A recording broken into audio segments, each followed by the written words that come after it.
Hello. So, speaking of drawing, so you saw the drawing that I sent you, the one I worked on, which is pretty close to done. But anyways, let's talk about that real quick because that relates to Japan, like we're going to talk about, today. So these are like royal tombs. So the Jom period, which we're going to talk about also, is like 16 to 14,000 till about maybe 3,000, 4,000, something like that. Then different kind of stuff starts happening. But anyways, those other people, at least certainly, and they call it the middle period. I can't remember if it's 8,000 or something and down, but they start making shell mounds for sure. Okay. And that these ideas, even the first pottery or some of the first pottery in South America is where most pottery comes from in the whole of, North and South America, Central America. They all pretty much come from South America. Okay. So it spread, it spread into Florida from the Caribbean. And anyways, so, but I was going to say is, but that first, before they had DNA and stuff, the archaeologists was people that thought this looks like Jom pottery from Japan. Okay. So it which is important because, well, and the northern pottery comes from N haplogroup, and N haplogroup absolutely went over to the Americas. Okay. But anyways, I don't know that exactly N is the one that brought the pottery. I'm not 100% sure exactly who brought the pottery. I'm sure that it's possible people with the Nedane had the idea of it. Some. It just depends on, because like I said, Nedane is basically cDNA and which also can be some in Japan in a very small amount. Okay.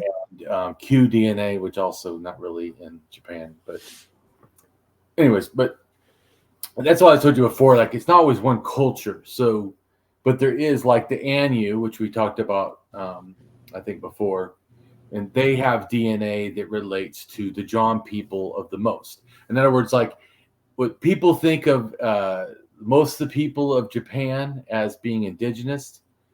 Well, if as long as 2,000 years ago and under, you mean indigenous. Okay. If you mean the people that have been there for, the DNA at least 14 to 16,000 years, then you're talking only about the northern island of Japan. Okay. Which, if you look at the picture that I have, right, it shows Japan, right? Do you see that the island? That's the island is Japan. I also have it near the United States. It shows down the eastern seaboard how big Japan really is. Right. Yeah. Yeah. It's pretty small.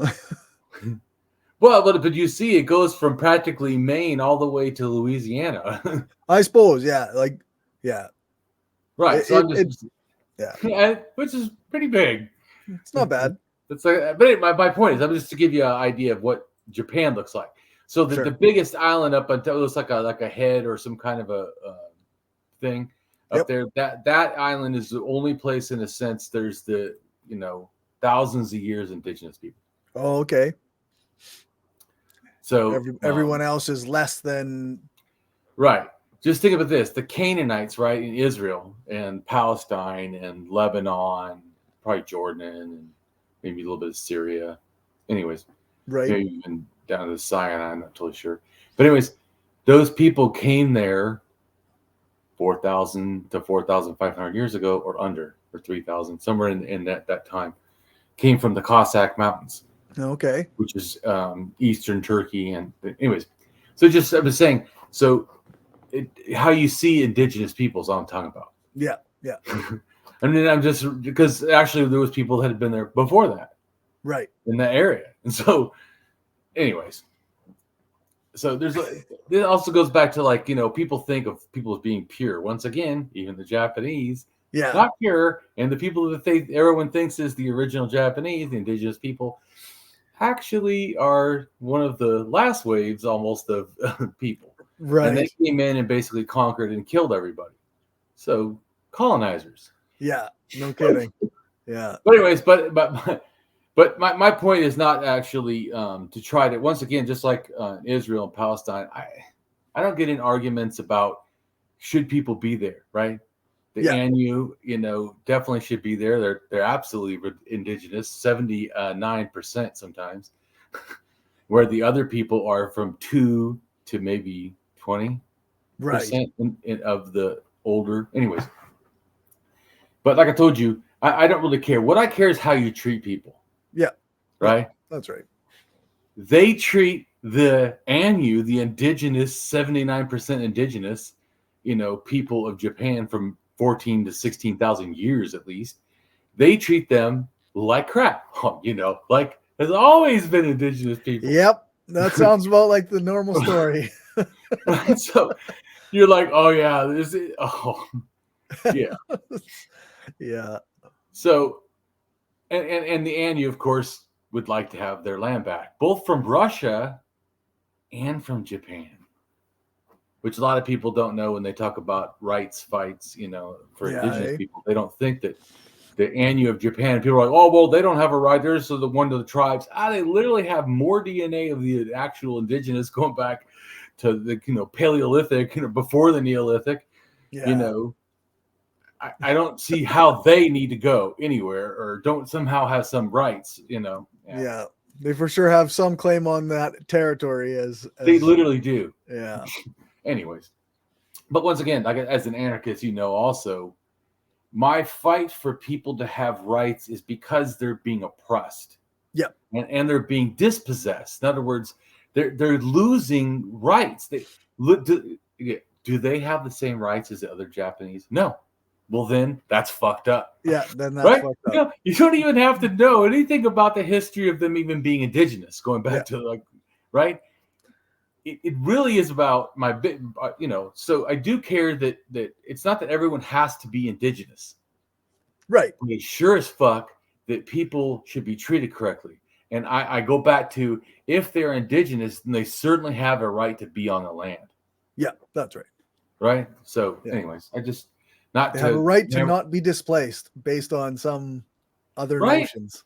Well, and this is because one of the notions is, to you and me, I'm sure, the thing we don't like, of course, is they want to make everything centralized. That was a goal. We're going to watch the video. That wasn't always how Japan was. In fact, Japan had even had rulers, but not really centralization. Right. But they wanted it. But all leads through. States are not good. This is a forced bullshit thing of seeing this one. But you don't get it is good for us to see past ourselves and even our family or whatever. Not have to be, once again, genetically connected. Right. That is I think, an important thing. But what the state does is says, yeah, but we only have to care about this portion. Right. That's it. That's it. What the fuck? Anyways. Yeah. Yeah. I know I'm not selling it to you, but I'm just saying that. So it's just to show you that. And also, I wanted to show you too that, or in this video, kind of like they talk about shamanism in Japan. Okay. Because a lot of people think, like, even some people say shamanism is only in one place or two places. Actually, shaman's all over the fucking place, especially anywhere in the north. And it certainly is in North Asia. So how the fuck could Japan somehow escape shamanism? Right. Yeah. No. Anyways, but of course, some people don't think you should even learn about shamanism because they're foolish. But the other thing you need to understand is it's very animistic too. You can hear it. Animism is, of course, in all religions, but it becomes more, in a sense, to the forefront, like animism heavy, when they say stuff like, because of the stars, because of the sun, because of the wind, because whatever. That kind of beliefs is very animistic, because you're looking at nature and you're saying it must be alive in a sense, or it must be a thing instead of just nature. Right. Yeah, it's that spiritualism, that kind of like spiritual. That's why, to me, anyone says they're spiritual, non-religious, I think, okay, you're an animist. Yeah, of some version, whatever. It's not like you have to be taught animism. Animism is the only thing. Even like I was arguing with this guy who's like, "Oh, religion is natural." I go, no, animism is natural, which is the inclination to make a logical fallacy error. And when you see something that looks amazing or not understandable to say, well, it must be magic. Right. Yeah. What the whoa. No. You don't get to just randomly go, well, I think, no, that doesn't, no. I have no explanation, therefore it must be magic. Right. Oh, speaking of explanations. So Graham Hancock had said that Khnum Penang or whatever it's called, I don't know if you've heard of it, but it was, they did in a sense kind of make the top later times. They kind of made the top kind of like a pyramid, but they were trying to say the whole thing is a pyramid, 20,000 years old. And there was an article, which I thought was ridiculous, but this article said, oh, no, we did a dirt sample and it's 20,000 years old. Yeah, dirt can be 20,000. Sure. That doesn't mean that the people that built it, the dirt was there. Like, no. So anyways, because you find an artifact, that's just finding dirt and go, yeah, no. Mm-mm. That seems very, yeah. Anyways, it's like looking for an excuse to say this is the case, right? Well, it's more complicated actually than that, with a bunch of stuff. But my point is, if you really understand, like I'm sure you understand more now because you've learned and been around me explaining, and looking and reading stuff, right. about archaeology and stuff. So you have more of an understanding. But some people that don't, I get that they don't understand. Right. Anyway, but then the person that wrote the article comes out and says that it's no good. So it's like a couple months later now, and he says, "Oh no!" And now that Graham Hancock's like, "Oh well, no, it's science trying to hide the truth." No, they're explaining why there was an error and it was not true. Yeah. Like when the author of the article like literally comes out and has to retract it and say like, right, it's no, this isn't a valid. I didn't do this right, or I made an error in this way. Right. Now, believe them. There can be different ways there's errors, right? There's an article where they talk about, which I didn't agree with when I heard it, because I know too much of history and I've explained to you like how things happen.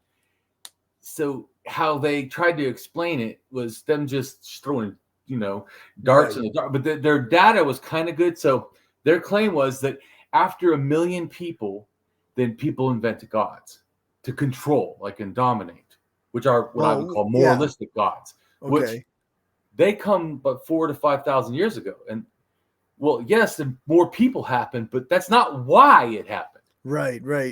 You got to look at the actual progression. People, the group goes, hey, you know what? We need gods. Yeah, that's right.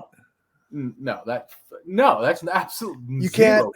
Yeah, it actually doesn't even make sense from like a kind of a psychological perspective. Like, we don't believe in anything, and then one day there's enough people, so we're like, hey, there's a God, and now you have to follow what it says.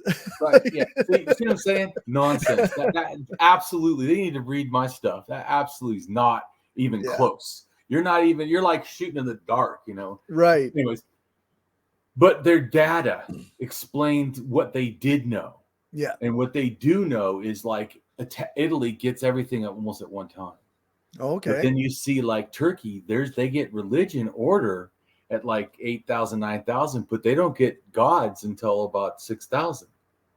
So it shows, anyways. But so that data actually I still have in my thing. Of course, I put the retraction, unlike Graham Hancock. I make sure people know if they click on it, there's a link too that says, and it's been retracted. But what they retracted is not the data of knowing when Turkey did stuff. Right. The retraction was we can't make a claim that every time there's 1 million people, thus gods happen. Anyways. Yeah. So that's a reasonable retraction, I think. That makes sense. Right. I totally support it because fucking nonsense. They should have talked to me. I'd have gone, hey, funny idea, but total bullshit. Your conclusions are not supported by the evidence. No, totally nonsense. Anyways. So it's important to understand the different stuff. And I know that, a lot of people don't understand Japan. You didn't know where it was or what it looked like. And truly, I mean, when I first started, I didn't know anything, So I was a Christian, so I didn't know anything. Yeah, like the opposite of knowing things, whatever. The absolute opposite of exactly of knowing things. And the worse than that is I didn't know how to look. Right. I didn't know what to look for. I didn't know who to trust. That's another fucked up thing. especially after religion, you're trying to get out of it. You realize, okay, religious people are lying. It doesn't mean, atheists are telling the truth. Right. Right. Yeah. I'm just making a comment as a rationalist. That's not, one does not equal the other. Yeah. Both could be wrong or whatever, For sure.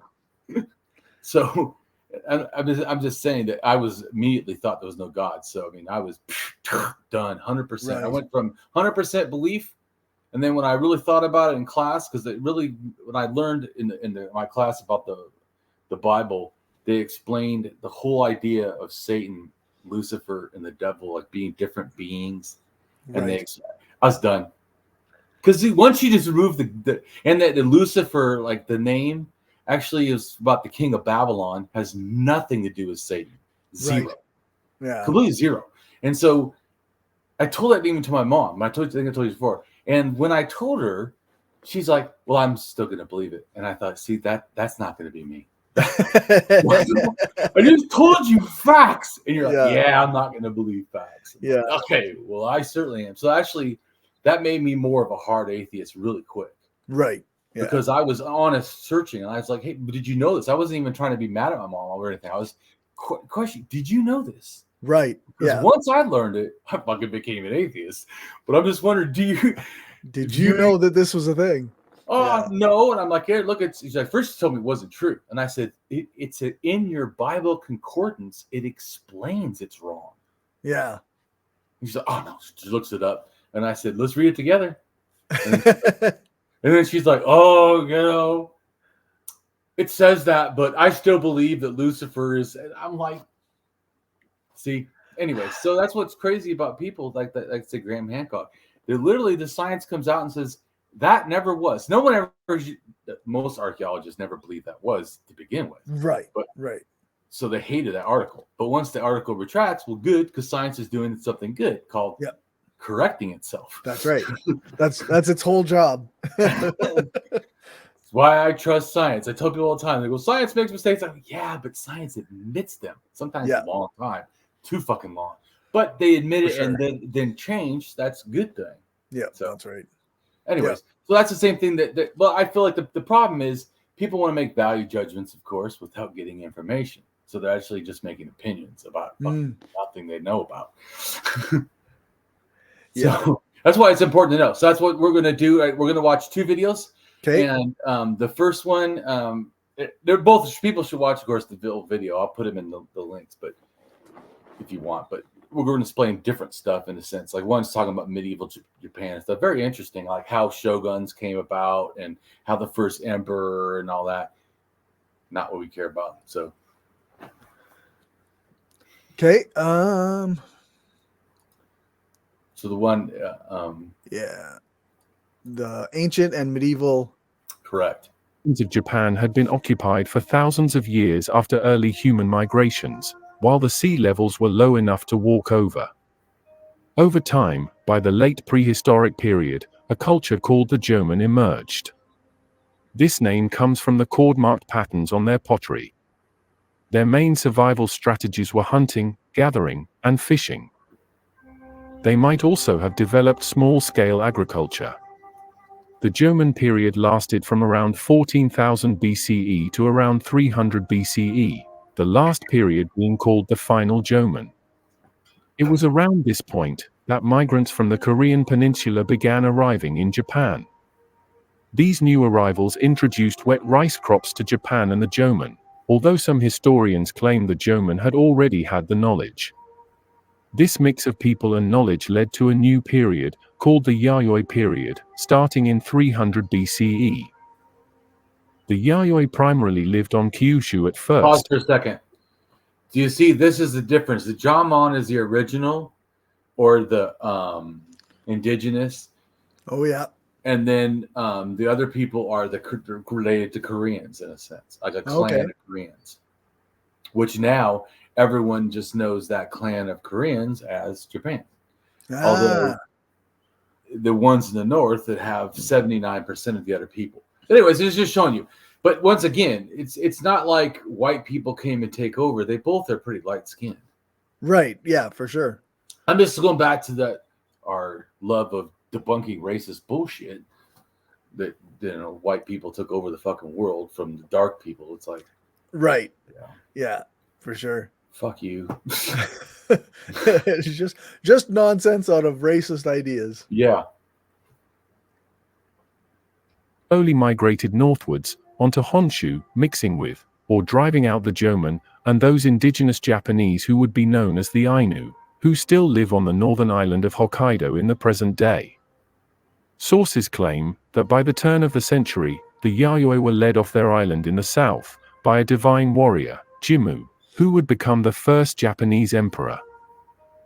There is no basis for the existence of an Emperor Jimmu, but the story might be based on real events and a real chieftain.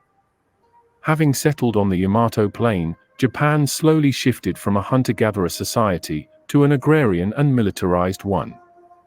Once settled, the Yayoi set up a tribal social structure, based on clans, called Uji. The Uji were each ruled by a chieftain, who provided like I told you, to me, whenever you hear anyone say the word clan, that means they're heavy totemism. Oh, yeah. Yeah. If they're a tribe, they may have totemism, but it's probably not the major thing. It's the way they call themselves. Clans, especially ones that have chieftains and all this kind of stuff. Oh, absolutely, totemist warriors. Okay. Because totemism, like I told you, there's like, remember when you said before when we were talking about, since socialism, communism, like, or like what they call it, pre-communism or arcane communism or whatever the heck they call it. Right. Is that I can't remember now what it's called. But primitive. I think they actually. Primitive. Oh, that's right. I hate that word. Yeah. That's probably why I don't remember it. Yeah. Because I fucking don't like that word. That's not, fuck that. But yeah. Anyways, so this totemism can have a form of socialism, communism, as long as it could be related to only the group. But if, like, our conception as an anarchist, it needs to be for everybody. Right. Yeah. Yeah. You can't say, oh, well, yeah, not those people. Go, right. You know what I'm saying? What the fuck? So, but I'm just saying, so it's not communism like you and me would think. That's why I said, to me, once it starts totemism, it kind of, not that it can't have anarchisms and communism, but it's definitely no longer like we would think of it. Right. Yeah. It's not extended beyond a certain point, right? Yeah. And in fact, they could even see other people as deserving to be slaves, like hereditary slavery. Like, in other words, what I mean is lesser class. Right. And right. Certainly after 7,000, that totemism wasn't always this. There's two types of totemism. One is group totemism, which females often are leaders and men can also be leaders because it's kind of almost egalitarian. Okay. And then there's the individual totemism where it's only men. Okay. And the one, of course, that's men is more individualistic, and thus that's the only one too. In totemism, there's like a sexual thing. You shouldn't have sex with your kids. But one of the reasons is not just because you're not supposed to be attracted to them or whatever, or do harm to them. It's not really about, it's because they're in the same clan. Okay. So you can't do that or whatever. Like, anyway, I can't remember exactly how it works. It has to do with the moieties and stuff. Off the top of my head, I have to look at it again because it's not like I think about totemism all the time. But anyways, under individual, though, the one that's male only, you can actually have sex sometimes with your children, depending on what their mother's clan or whatever is. Anyways, not saying that they always do that. I'm just saying, unlike the other one, that would be a fuck no. In fact, you might even die. Really, I mean, it would be, yeah. In one case, there's strict prohibition, and in another case, there's almost like prohibition. It's like, no, you shouldn't do it. But if you do, it's not like there's anything wrong with it. Exactly. You know what I'm saying? Okay. Yeah. So I'm not. But anyways, I'm just making a comment about the different kinds. There's a lot, especially sex, shamanism, and totemism. Not so much animism, because once again, animism is kind of like anarchist. It's kind of like you just do your thing. It's right. hurting people. So it doesn't have a lot of rules. And like I told you, most animists, everybody, you know, has rights. Children have rights. Adults have rights. Elders have a little tiny bit more, maybe sometimes than others. Men and women totally equal. Everything, you know. Yeah. So it's way. So I'm just making a comment about society. So if you're animist only, you would not do all that bullshit. You would be almost an anarchist. You know, so, but the more you are, shamanism is like, comes off of, to me, animism gives birth to both totemism and shamanism. And then they come together in Austria about 30,000, 25,000 years ago. And then from then on, they're always, in a sense, can be together. Not they always have to be. Anyways, I'm just going to explain that when they're talking about what they're doing to the culture and how it affects the culture, the clan thing is a big deal because that means that they're forcing this heavy totemism. Right. Anyways, they've got these strict rules all now based on rules. This, and that's why. But doesn't the Bible have that? They have strict rules in Jewish: what you could eat, what you can do, what you can wear, how you can mix fabrics. I mean, it's literally insane with all the fucking rules. Right. But that's totally normal for totemism. To have like really ridiculous rules, like in South America, there was like this one fish that's super abundant. They would never hunt it, never eat it, no bones at all, because there was a like, rule what the fuck? Well, it's totemism. That's probably their totem animal, right? And you eat that, you might get killed. Yeah. So yeah, it's pretty harsh. Anyways, or they'll kick you out of the town, you know, whatever. Right. Because you're no longer you've desecrated. Because a lot of times totemism, people don't understand it's not just they have a totem. The totem sometimes can be related to their ancestry. Like, just like in a sense in this story later, you'll hear how the emperor is in a sense, child of the goddess of the sun. So in a sense, it's a genetic, right? Do you get what I'm saying? Totemism is about genetics. They really care. Like they would. In other words, almost just to think of it this way, like the white pride bullshit. That is a totemistic crap right there. Right. Totally. Okay. Only ours. Yeah. That completely. That mentality is not saying that. Once again, I'm not blaming all totemism. Like I said, group totemism is also different. So it depends on. Yeah. Once again, it's not all or nothing. No. Right. You know, it's like saying, well, Christianity is bad. You're like, well, which one? Exactly what you're talking about. Oh, the Jehovah's Witness. You know, I'm just making a comment. You can't, I think the same thing with shamanism and totemism. You can't lump all that shit like as one thing. Right. Like you can say that this particular behavior and set of traits comes from totemism, but not all totemists do those behaviors and traits. Exactly. And some totemism can be positive, like don't have sex with your kids. That's a great thing. Pretty good rule. I would accept that as a rule totally. You know, that's great. Sign me up for that shit right there. That's a good rule. I'm just saying, once again, I'm just trying to show you that, like, say, as an atheist, I want to critique religion, but I don't want to just throw slime over stuff that actually also has good. For sure. You know what I'm saying? It's not just. Yeah. So there are some absolutely good things. 40,000 years ago, people stopped fucking their kids. Totemism is why. Right. I appreciate that happens. You know what I'm saying? Seriously. Yep. I'm just making a comment. But this also shows, so clans hijacked totemism. Just like they hijacked all religion in a sense. They turned it into something fucking horrid. Yeah. You know? Just like people turn Christianity into something fucking horrid. It's supposedly, I mean, it's just how they sell it, right? It's this loving Jesus who cares. How does this ends up with these bigots and these gun-toting fucking Nazis? Exactly. What? Yeah. Yeah. What? Did you not have the people that are like super rich? Did you not read where Jesus said, sell everything you have, give it to the poor, and then you can follow me? I mean, that's how you get your capitalist Christians, right? Like who believe that God loves capitalism and Jesus was lunacy. Anyways, so I just want to explain though about totemism, you know, and just sort of show like there's can be crazy Christians and Christians that are not crazy or whatever. Yep. There's atheists, you know, I don't like. Just like that Atheist Republic dude. Yeah. Armin, whatever his name is. Yeah. Armin Navabi. He's gone like full, like crazy man. Like, yeah. He even if he thought that his position of supporting Israel no matter what was somehow justified, he doesn't see that there's also harm happening. Right. Yeah. Is he blind? Yeah. I mean, so I'm ashamed at some of the atheists. For sure. Anyways. Yep. So, for sure. So I was making a point that once again, even though I do think we should critique religion, especially if it's done something bad, I also don't think that we should just be, it's got to be accurate critiques. Yeah, based on real things. Yeah. Right. So I just want you to understand that definitely totemism is the problem, but also totemism was some of the solution. So yeah, I'm not saying that we should do that. I'm just saying that it did have both good and bad.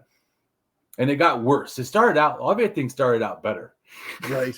To me, even shame, everything was better. Even paganism when it started was better. Yeah. As it kept going, it got hijacked by all these dickheads, and it became, For sure.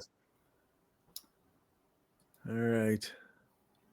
In exchange for an annual percentage of the harvest.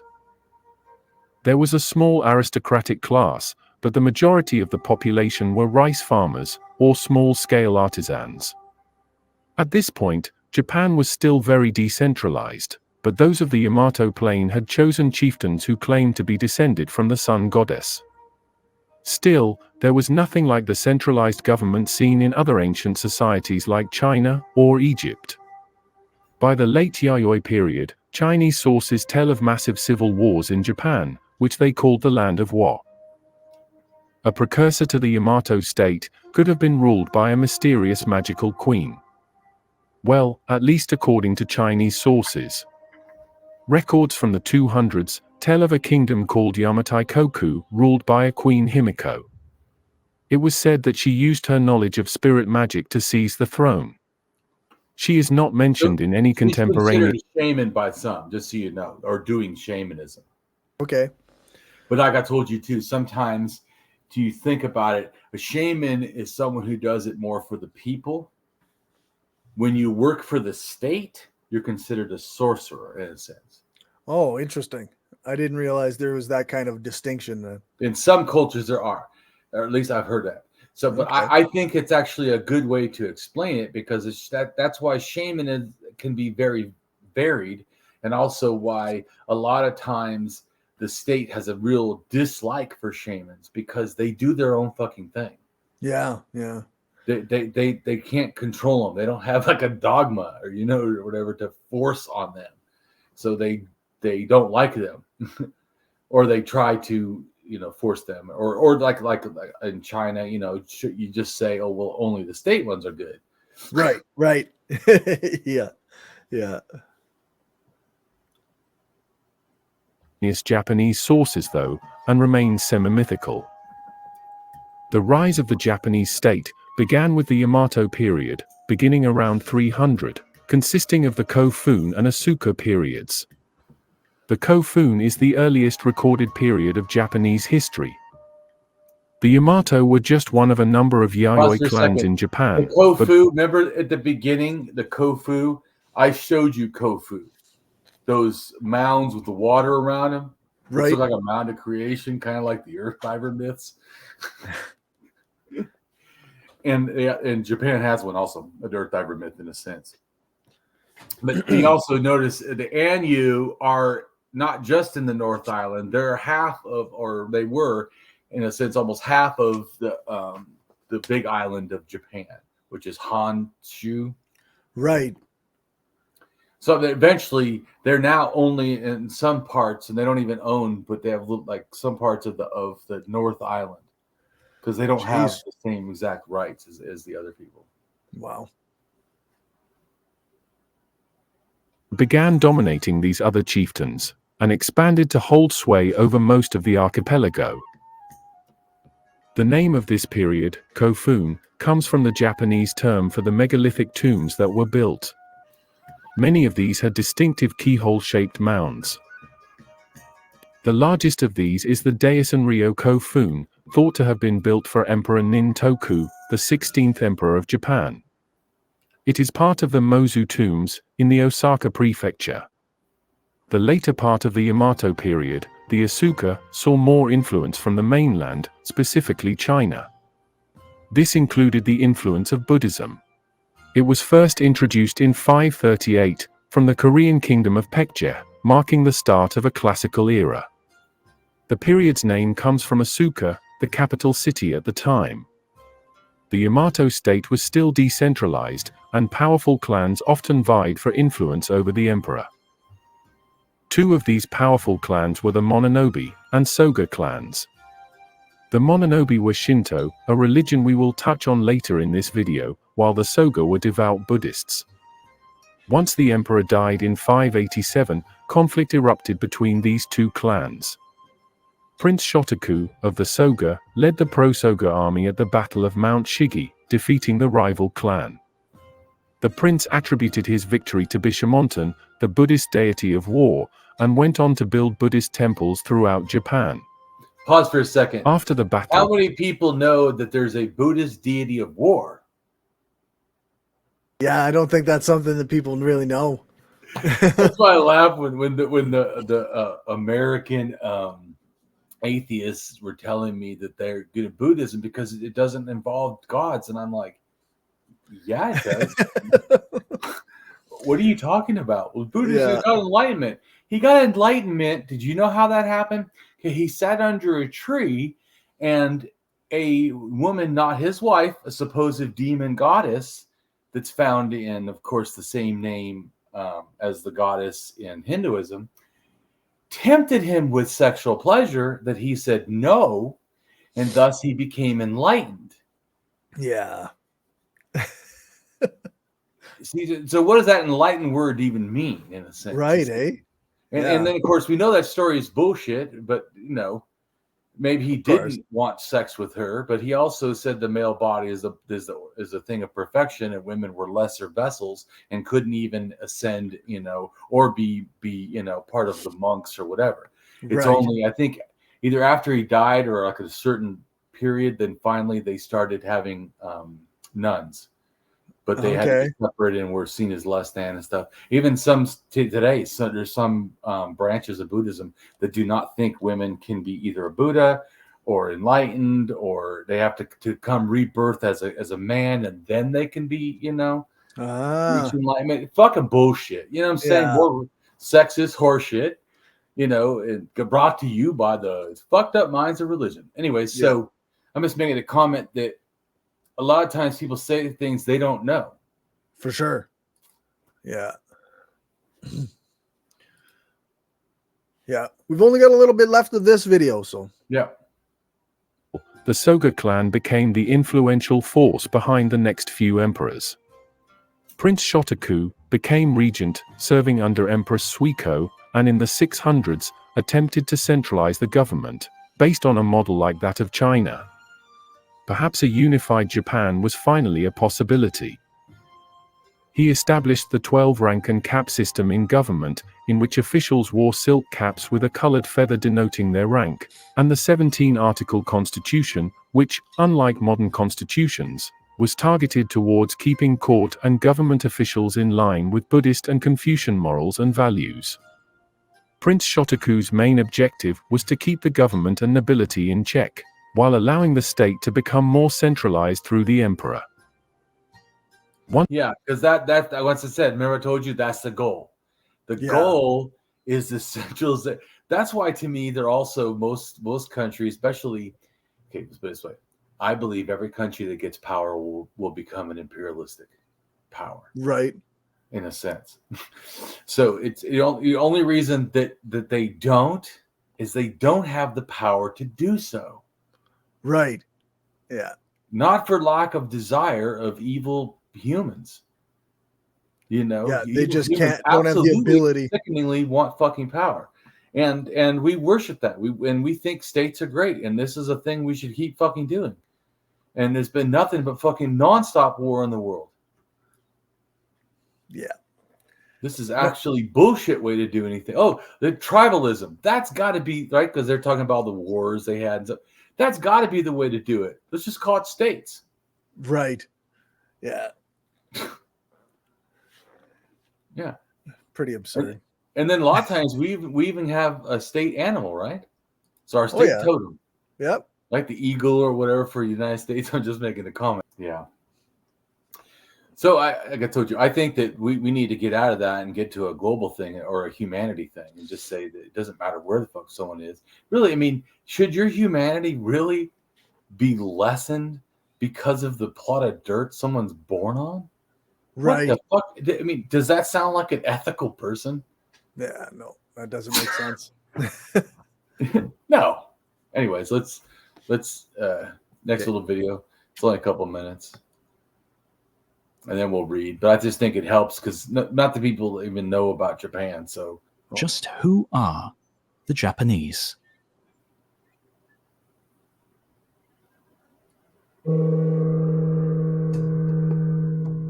The country formerly had a man as a ruler. For some 70 or 80 years after that, there were disturbances and warfare.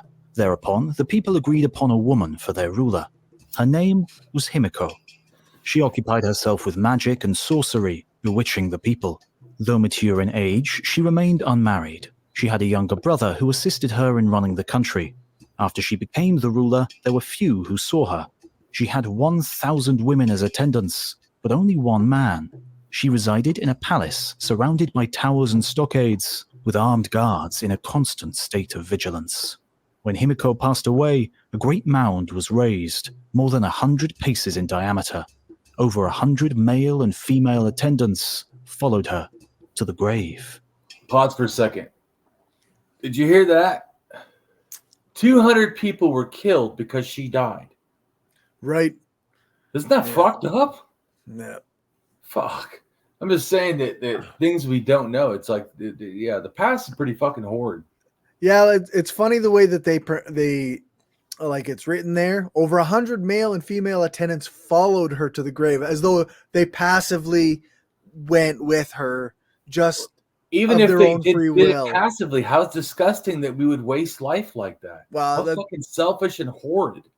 The word is killed. They were killed. Yeah, they were killed. Absolutely. So because also they're supposed to be attendants, meaning they're supposed to be her slaves in the afterlife. Right. Yeah. Yeah. For what? No, that's right. No, imagine, I can't imagine like believing in an afterlife and believing that the station I have now, I still have to continue on after that I die. Isn't that fucking fucked up? Yeah. Yeah. I don't get it, but yeah. I don't get the moral God either, because if there's a moral God, then this universe is fucking all eats itself. Things are pretty messed up. Yeah. No. Not gonna buy that. No. Kofun.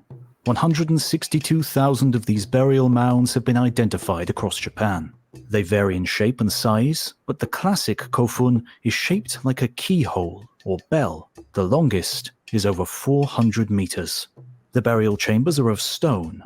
Unlooted ones have been found to be adorned with paintings of court life and filled with useful accessories for the afterlife.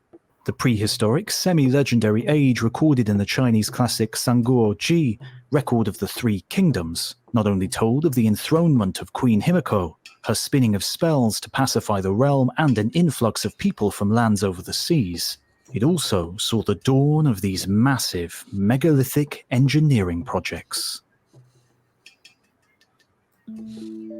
Despite her pure white robe of mulberry fibre, the warm evening and the flaming torches, a shiver of pure ice rent the girl's heart as she saw the mound, which would be her resting place. But she steeled herself, the Magatama charms which adorned her body rattling while she danced her destiny as a heavenly lady-in-waiting to her deceased mistress, ruler Behind of her is Yamatai, the mound. Queen of Wa. In that picture. Oh, yeah. The keyhole mounds. That's fine. So, because we're not obviously going to finish, everything. I just want to, right, go relatively quick because, people can go look it up if they're really interested. I just wanted to give a general thing about Japan so people can grasp how a lot of the people don't know what they're talking about. Right. For sure. So you opened the blog. Yep. I think. Yeah. Yeah. So then it's got the picture of Right. Japan, and just to the side, it's got China and Russia and Korea. Yep.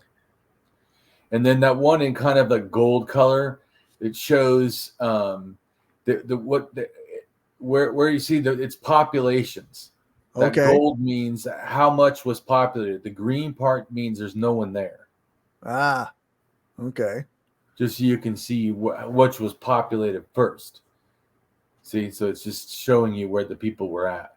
Right. Anyways, so then over the picture on the bottom part, Yep. it shows number 1, and that's where pottery starts in southern China 20,000 years ago. Yep. And it starts with N and O, and N is the where I think where the above the 1, and then to the right of it there's O. And then you see what I'm saying? Yep. So they were somehow together. They came from, I think, India together into China, and then once they made pottery, they sort of split after that. Okay. So O takes it from Taiwan, then through Okinawa into southern Japan, and then the purple things are showing you the kind of pottery what it looked like, just so you can see what's going on. Right. And so the one that goes north and is haplogroup N, and they go to Lake Baikal in Siberia, and they also go over to northern Japan. And then it shows what kind of pottery when it got there. But as you see, there was pottery along the way, and those ones look a little different. Yeah. Yeah. So what it probably is, like, do you see how the first one, the number 1, how it's kind of more shaped like that? And then the one that went to Siberia, it also is kind of more like the end that went to Japan. Right. It's more of a direct correlation to the previous one. Correct. And the other ones, other ones up there actually look a little more like haplogroup O. Right. It just shows that there probably was more than one, and some people might have had a certain kind, and they didn't stay at those places. Mm-hmm. They kept going or whatever. Anyways, just trying to show, or it changed a little bit. But then down the red, see, it says the Jom pottery at 12,000 to 10,000. And it's a little bit different than the O and N. So maybe it's a mixture. Right. Or maybe they just made it less sharp, at the haplogroup N when it brought it in. Anyways, it just shows you how things change and are different. So it also, you can tell it's not just one people bringing in the stuff in. Yeah. Okay.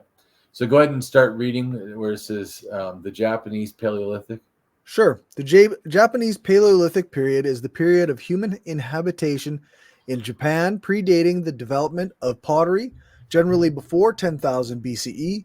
The starting dates commonly given to this period are from around 40,000 BCE, although any date of human presence before 35,000 BCE is controversial, with artifacts supporting a pre-35,000 BCE human presence on the archipelago being of questionable authenticity. The period extended to the beginning of the Mesolithic Jomon period, or around 14,000 BCE. The earliest human bones were discovered in the city of Hamamatsu in Shizuoka Prefecture, which were determined by radiocarbon dating to date around 18,000 to 14,000 years ago. The Japanese Paleolithic is unique in that it incorporates one of the earliest known sets of ground stone and polished stone tools in the world, although older ground stone tools have been discovered in Australia. The tools, which have been dated to around 30,000 BCE, are a technology associated in the rest of the world with the beginning of the Neolithic around 10,000 BCE or around 12,000 years ago. So it shows their advance. Right. Sorry. But advanced doesn't mean like Graham Hancock thinks, where they have like fucking everything and shit. They already know math and and science and Yeah. language and Yeah, they can be advanced compared to the rest of the world, or right, legitimately advanced, but that that but not like I'm just futuristic. I'm just trying to make a statement about because you always hear in articles they'll say, "Oh, this upends all the science," or "This overturns science," or "This really surprises science," or or whatever. A lot of that shit is just exaggerations, or Yeah, for sure. So It usually doesn't upend the science. It usually builds on the science. right, exactly. So I'm just saying that, but it sensationalized. I'm just saying. So sometimes when they use words certain ways, yeah, for sure. you gotta think about, well, what does that really mean? They are advanced, but advanced compared to what? Yeah, that's right. Yeah. It is not known why such tools were created so early in Japan. Because of this originality, the Japanese Paleolithic period in Japan does not exactly match the traditional definition of Paleolithic based on stone technology or chipped stone tools. Japanese Paleolithic tool implements thus display Mesolithic and Neolithic traits as early as 30,000 BCE. The Paleolithic populations of Japan, as well as the later Jomon populations, appear to relate to an ancient Paleo-Asian group which occupied large parts of Asia before the expansion of the population's characteristics of today's people of China, Korea, and Japan. During much of this period, Japan was connected to the Asian continent by land bridges due to lower sea levels. Skeletal characteristics point to many similarities with other Aboriginal people of the Asian continent. Dental structures are distinct but generally closer to the Sundadont than to the Synodont group, which points to an origin among groups in Southeast Asia or the islands south of the mainland. Skull features tend to be stronger and with comparatively recessed eyes. According to Jomon Culture and the Peopling of the Japanese Archipelago by Schmidt and Seguchi, the prehistoric Jomon people descended from Paleolithic populations of Siberia in the area of the Altai Mountains. Other cited scholars point out similarities between the Jomon and the various Paleolithic and Bronze Age Siberians. There were likely multiple migrations into ancient Japan. According to Mitsuru Sakitani, the Jomon people were an admixture of two distinct ethnic groups: a more ancient group, carriers of Y chromosome D1A, that were present in Japan since more than 30,000 years ago, and a more recent group, carriers of Y chromosome C1A, that migrated to Japan around about 13,000 years ago. Jomon. Genetic analysis on today's populations is not clear-cut and tends to indicate a fair amount of genetic intermixing between the earliest populations of Japan and later arrivals. It is estimated that modern Japanese have about 10% Jomon ancestry. Jomon people were found to have been very heterogeneous. Jomon samples from the Odai Yamamoto one site differ from the Jomon samples of Hokkaido and geographically close eastern Honshu. Odai Yamamoto Jomon were found to have C1A1 and are genetically close to ancient and modern Northeast Asian groups, but noteworthy different to other Jomon samples such as Ikawazu or Urawa Jomon. What's interesting too is I think C1 is also in Europe at the time, like 35,000 years ago or whatever. Okay. Similarly, the Nagano Jomon from the Yugora cave site are closely related to the contemporary East Asians, but genetically different from the Ainu people, which are direct descendants of the Hokkaido Jomon. One study published in the Cambridge University Press in 2020 suggests that the Jomon So pause for people- a second. Oh, yep. Do you see how that first thing and the second thing both can't be true? So the first one says Japanese people, right? Mhm. Japanese people are only 10% Jamon. Right. Then they say Anu people are direct descendants of the Jamon. Right. So, wait a minute. So what you're saying is that the Anu people are not Japanese? Right. You see, I was saying about how indigenous people get fucked all the time in a Yep, sense. for sure. Yeah, they literally are the indigenous ones, and you're not even counting them. Yeah, that's right. You didn't include them in the group of Japanese people. Correct. just showing you how it really. So we get class, we get the problem is bigotry is bullshit, and it doesn't really matter if you're what country or what color of skin or whatever ethnic group.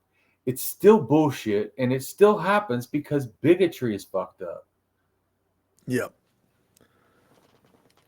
And a lot of times people don't even catch it. It becomes so normalized. It's like sexism. Oh yeah. Yeah. It becomes so normalized, or homophobia. It becomes so normalized, you don't think about it. Yep. Yep.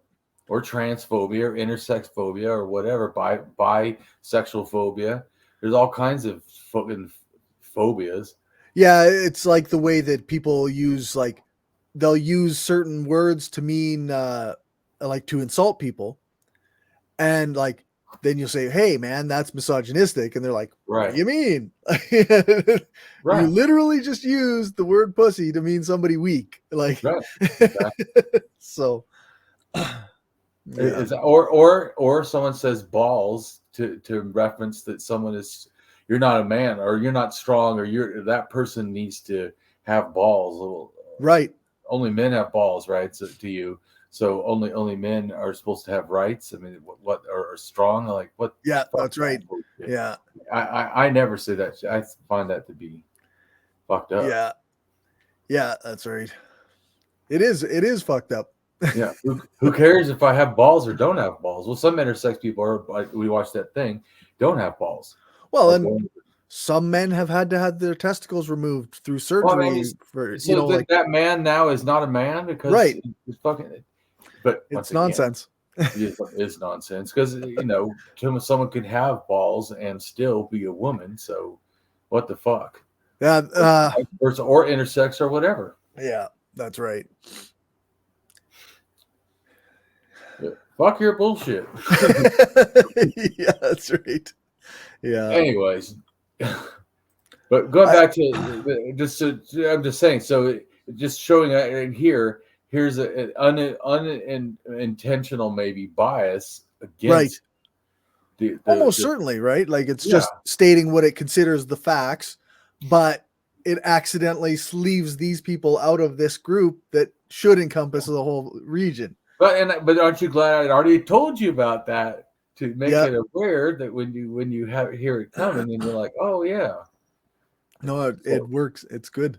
It's good to be aware of that stuff. Yeah. So it helps you to be, like I said, too, because think of it this. It's bad that happens. It's worse that once we know, we don't care, right? Right. Yeah, that's right. So it is, and so a lot of times people don't really want to know because they don't really want to care. Yep. But I think that they're seeing it wrong. If our fellow humans are suffering an injustice, that's fucking wrong. We should certainly care, especially to me, anarchists and socialists. We should care. Yeah. What the fuck? We don't care about borders. What the fuck? Yeah. That's right. I mean, certainly anarchists. I can't speak for all socialists, but certainly anarchists. You got to care about borders. Yeah. Dude, yeah, that's right. You need to have an anarchist 101 class. Yeah, that's right. Anyways, my point is, so it is important, and it's like how some people, they only care about a issue in the world because other people care about it. Like I care that that there's still slavery in the world, even child slavery. It's fucked up, and most people are like, I don't care. I just want to eat the chocolate. I don't fact that kids are being slaves, who I don't want to know about that. Yeah, that's right. And then you get to be the buzzkill if you if you bring it up. Bring it up. Hey, slavery is still happening. They know about it. There's articles about it. Yeah. It's fucked up. Anyways, there was a big court case a few like 3 years ago in the United States about it. Yeah, I'm just saying but really we should care. The thing is that a lot of people feel they have like empathy overload or whatever, where they only feel they can give their empathy so much. Okay. Yeah. So then what happens is kind of like a sociopath, you shut off. Yeah, which I can understand.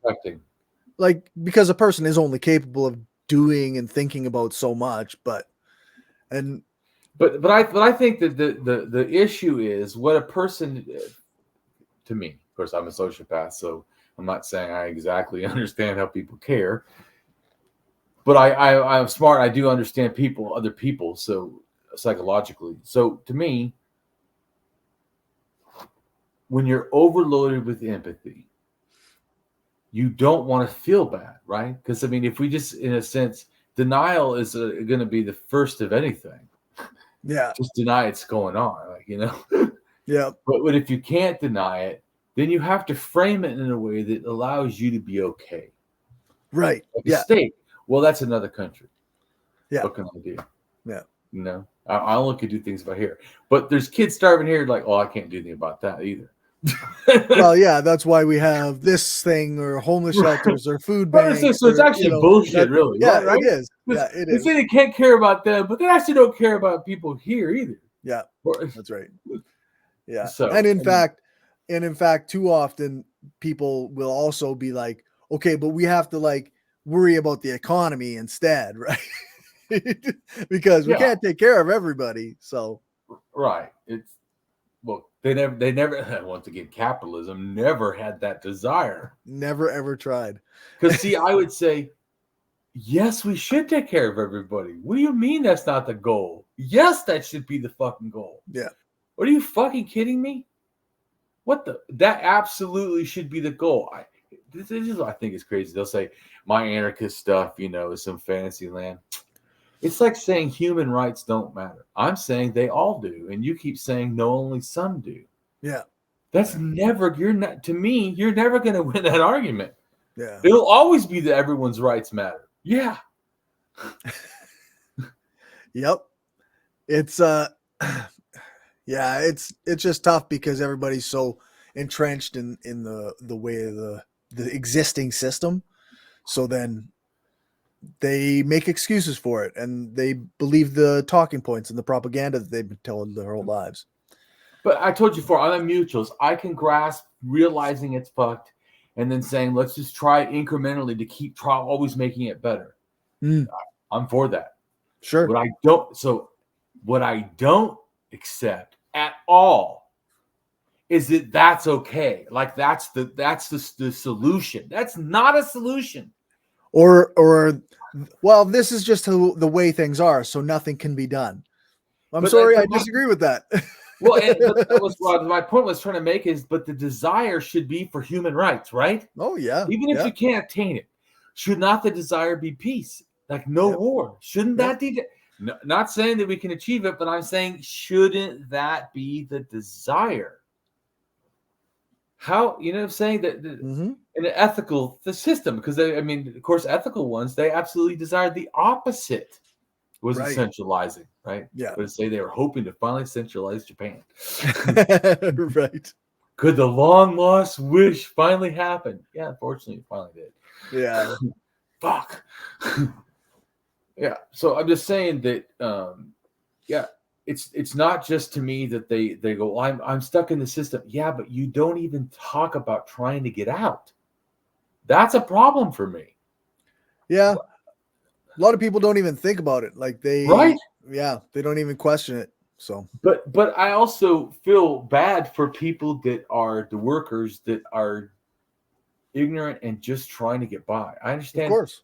It's like people say, I'm sick of politics. What they're sick of is this shit doesn't change. Yeah, that's right. So that's why I do. What's that? I was just gonna say, how could you not be sick of politics? The game back and forth of people, It's a game. parties that don't do anything to make your life any better. How could you not be sick of that? Well, of course, even you're when sick of that. they do, they only do because they have to, or they only do to a certain point. Or Yeah. let's just say that they like. Let's just say that people think everything Biden does is wonderful. Okay, Yeah, sure. but he's also completely supporting a fucking genocide. How the fuck is that okay? War Right. crimes. How is that okay? Yeah. How can that not outweigh? So think about this.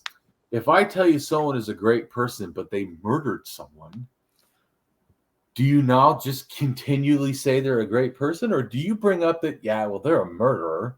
Yeah, they did murder somebody. Yeah, or like a rapist or something, Yeah. How many rapes till they're called a rapist? Yeah.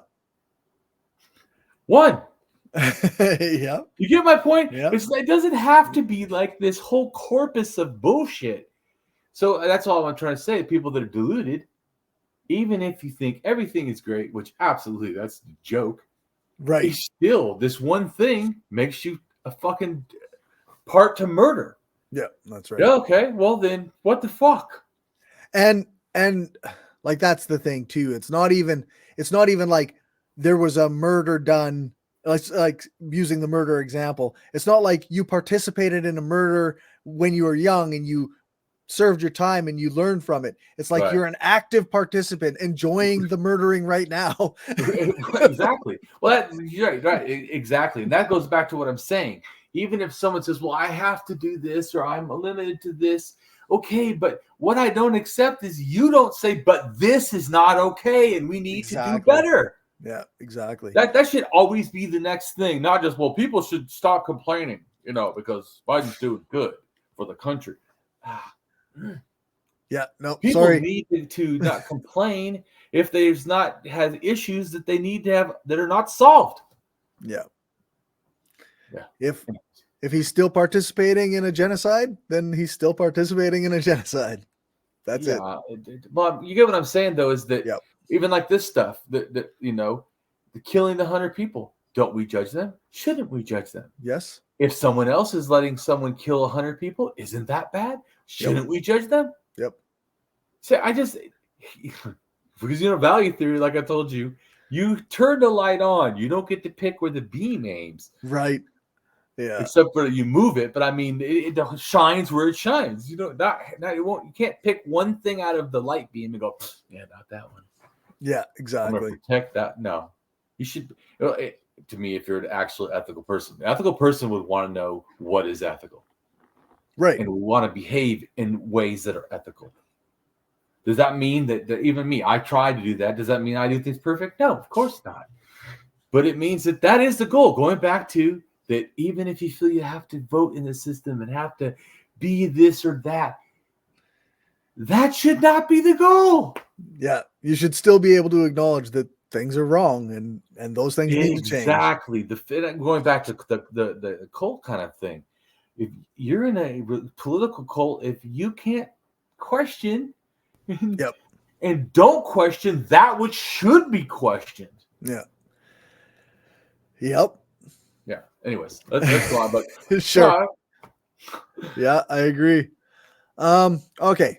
One study published in the Cambridge University Press in 2020 suggests that the Jomon people were rather heterogeneous and that many Jomon groups were descended from the ancient Altaic-like population, close to modern Tungusic speakers represented by Orokin, which established itself over the local hunter-gatherers. This Altaic Trans-Eurasian-like population migrated from Northeast Asia in about 6000 BCE and coexisted with other unrelated tribes and or intermixed with them, before being replaced by later Yayoi people. C1A1 and C2 are linked to the Tungusic-like people, which arrived in the Jomon period archipelago from Northeast Asia in about 6000 BCE and introduced the incipient Jomon culture, typified by early ceramic cultures such as the Odai Yamamoto 1 site. Another study published in Nature in 2021 combined linguistic, archaeological, and genetic evidence to suggest that the Trans-Eurasian or Altaic population originated in the West Lao basin of northeastern China and farmed millet around 9,000 years ago. Pause for 1 second.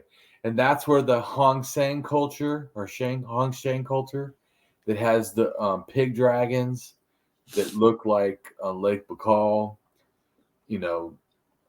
stone, right, or whatever it is, that looks like a dragon. And that's also where in a sense, the Mogolic and Tagasic and Turkic and Korean and Japan, all that comes from that area. Okay. And that's the one that also had the 5,000-year-old pyramid. Right. Just tying all those mounds together. Yeah, that's right.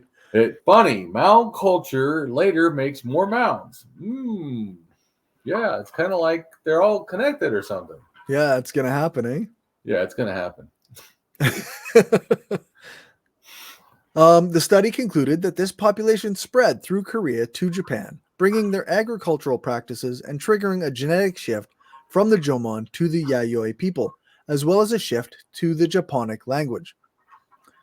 Right, because then they brought the language in from North China. Because it's actually not Korean, even though Korean's language also is from North China. Right.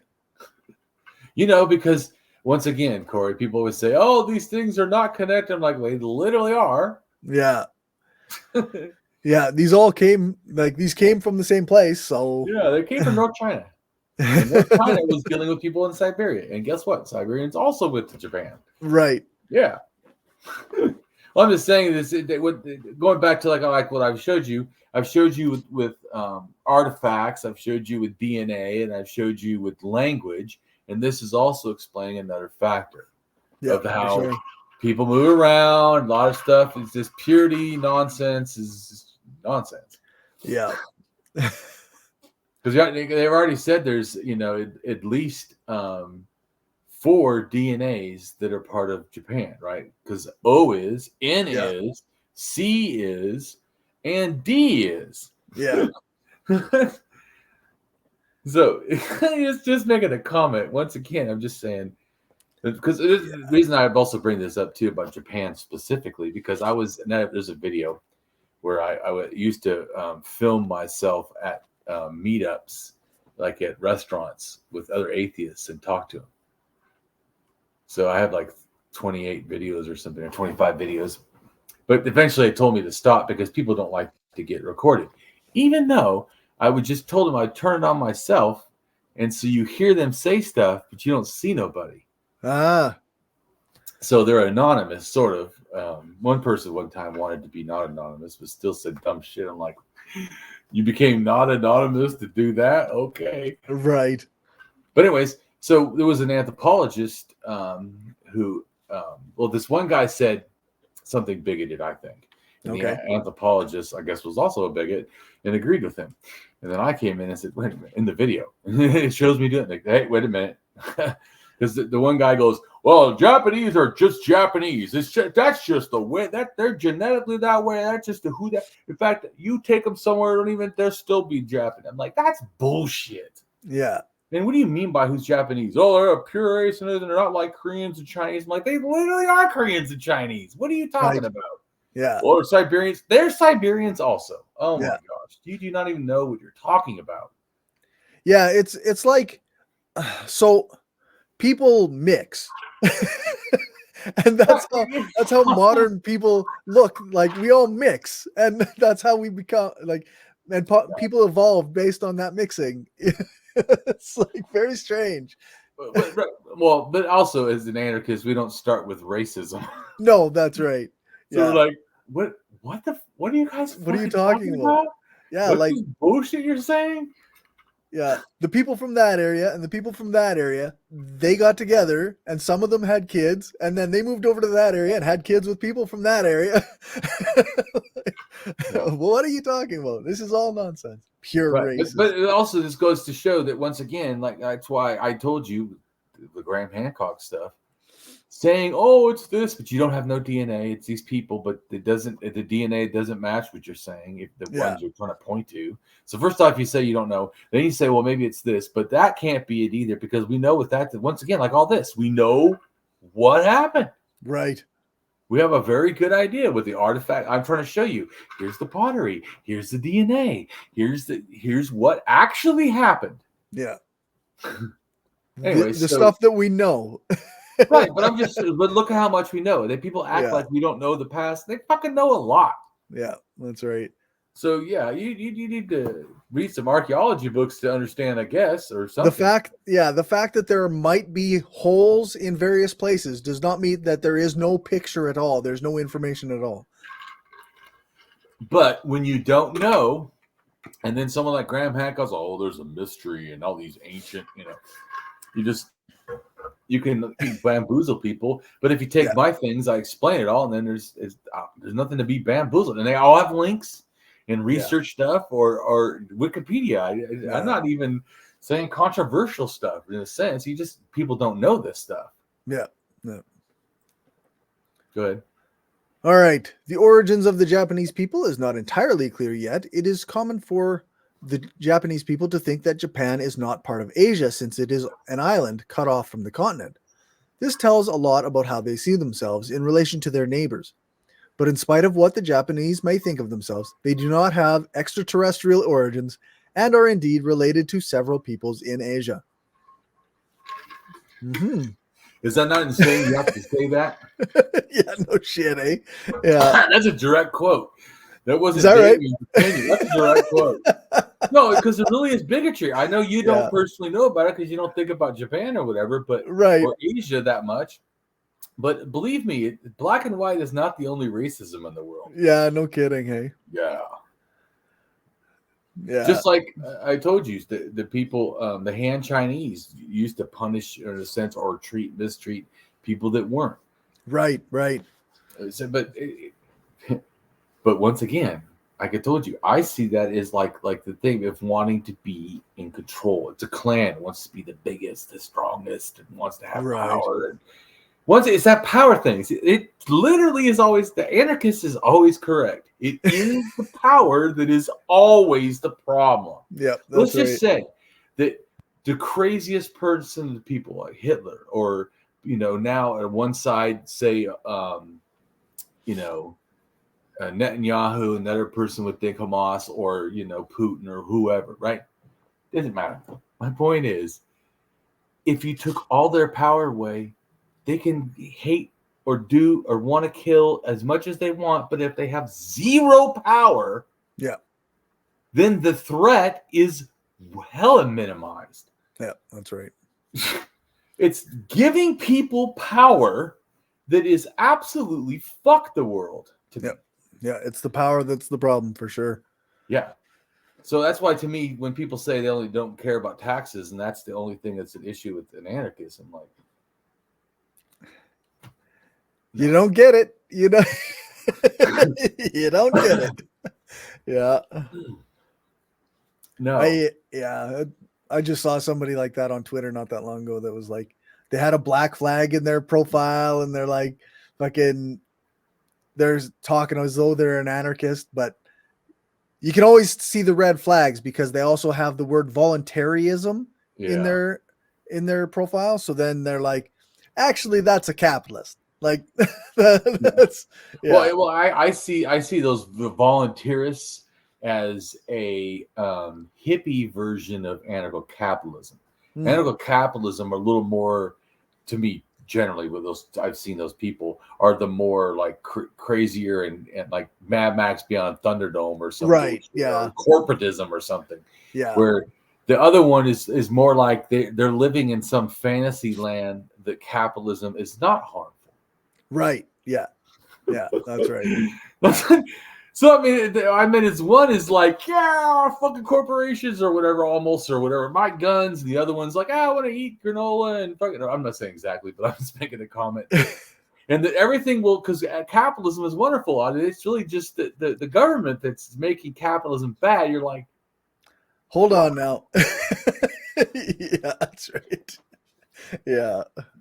I'm not saying the government doesn't help capitalism be bad. It fucking does. Sure. Yep. But it also, in some ways, puts a check on capitalism. So it will be more horrid. Capitalism would expand, like me and Justin were talking about this last night. Like capitalism would actually like funnel all of the resources into a monopoly or a series of cartel-like monopolies every chance it got, as if you don't have any kind of checks and balances on it. Well, and like I said, was their goal for Japan before it even happened? Centralization. Yeah.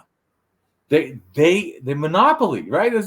I'm just saying. So it literally is this similar stuff. That's why I said, to me, I see when that stuff started, when that clan war 7,000 years ago started, especially in Germany, but really it became a larger thing.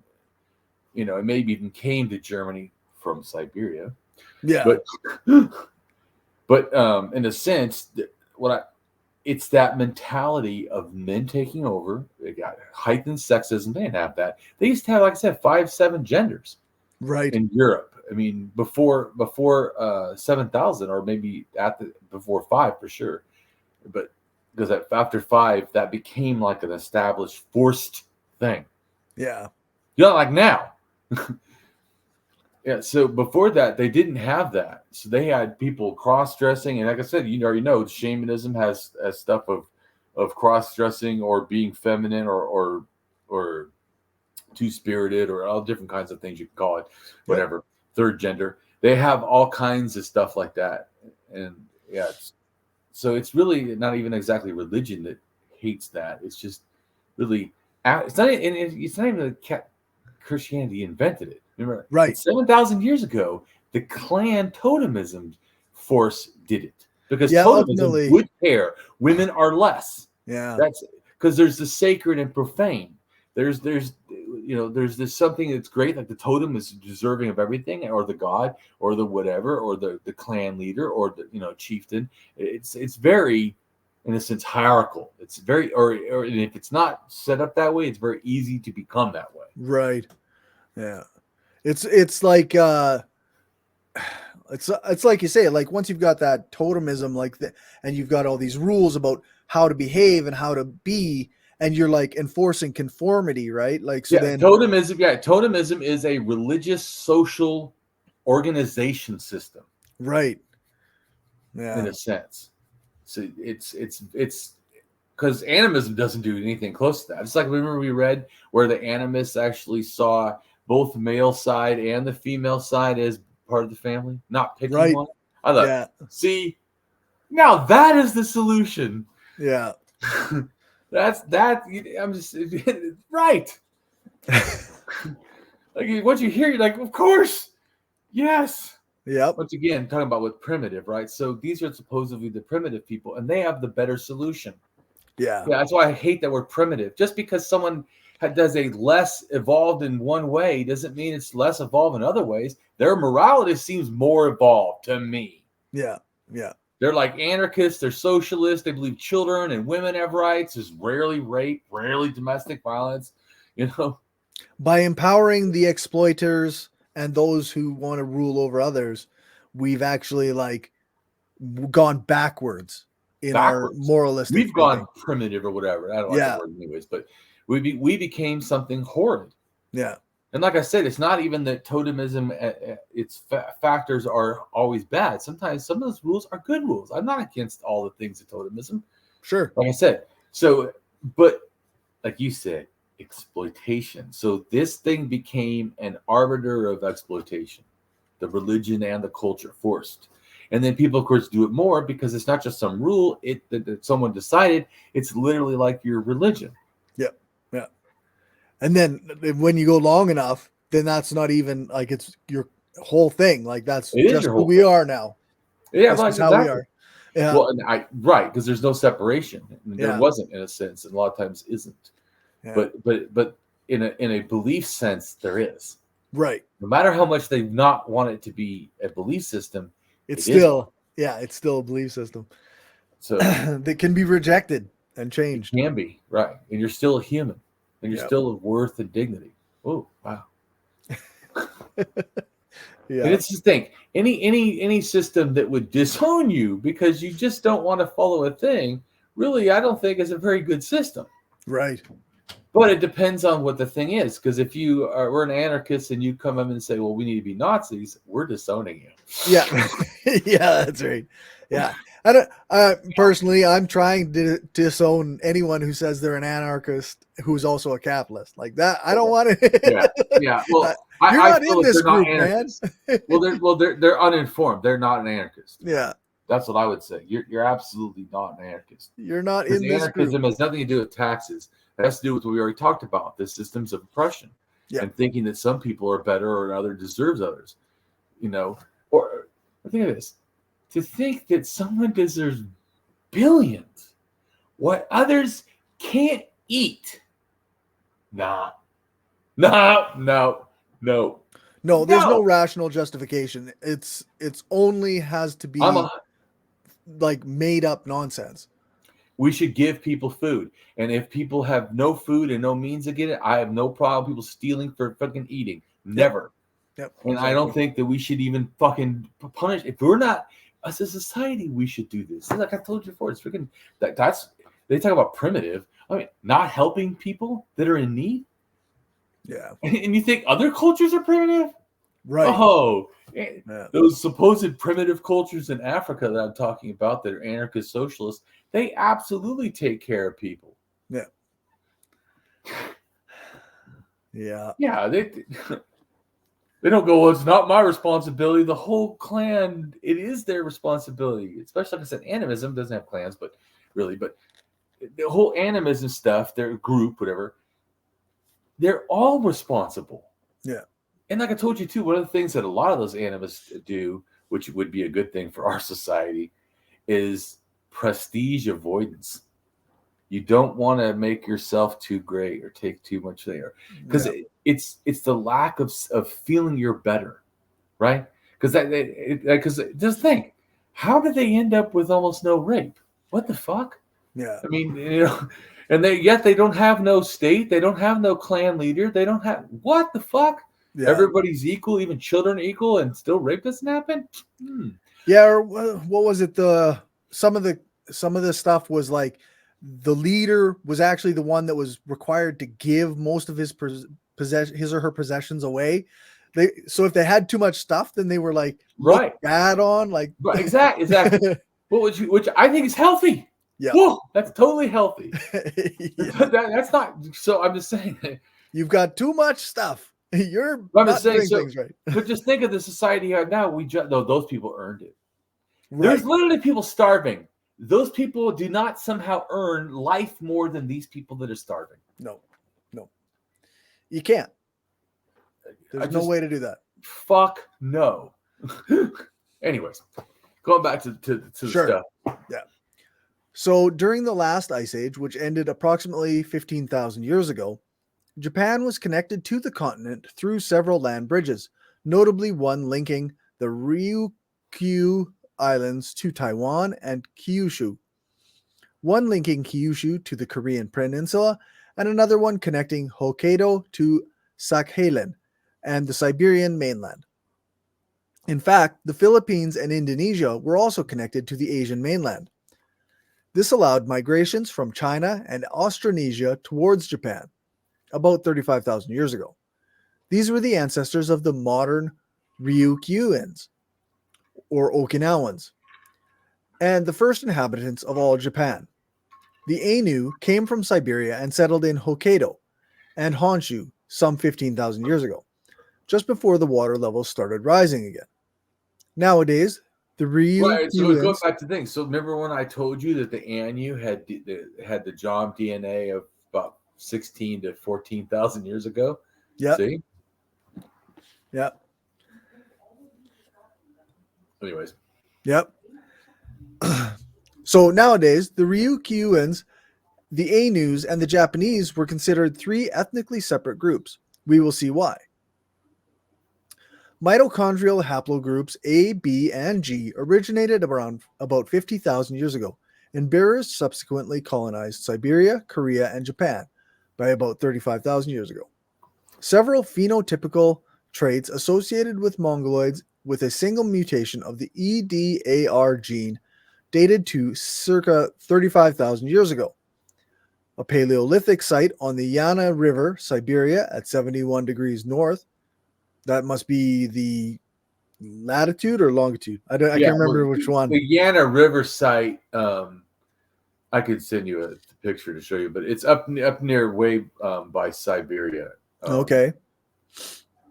And it also relates to the ancient North Eurasian. So I'll show it to the people too, obviously. But anyway, so here's the picture I sent to you. Okay. Yep. Do you see how so the one that kept going was N and O. Like it went from, see where it says Basel? It left from there and then eventually it goes over to almost near Korea, where it says Right. Tinawan. Yep. Right. That's N and O in a sense. So they broke off. So the people related to them goes to Australia and stuff. And then Yukish is the one they were talking about also. Or maybe it's going to say it next, where that person is 45,000 years ago. That came right there. Ah. But see where it says Europeans, that's haplogroup U. Right. U5 becomes the first shaman buried in Czechoslovakia. Okay. Anyways, so but see the Yana. So see how they're all kind of related. Yeah.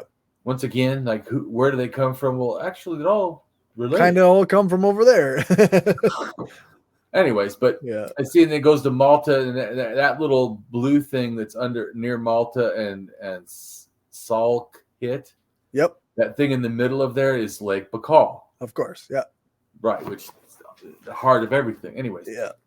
So, just to give you an idea of what's going on with the people and what the Yana is. For sure.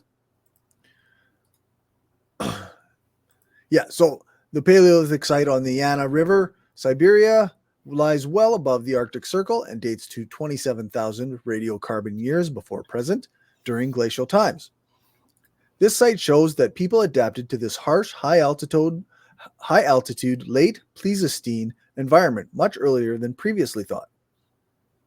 Ust-Ishim man has been classified as belonging to Y-DNA haplogroup K2A.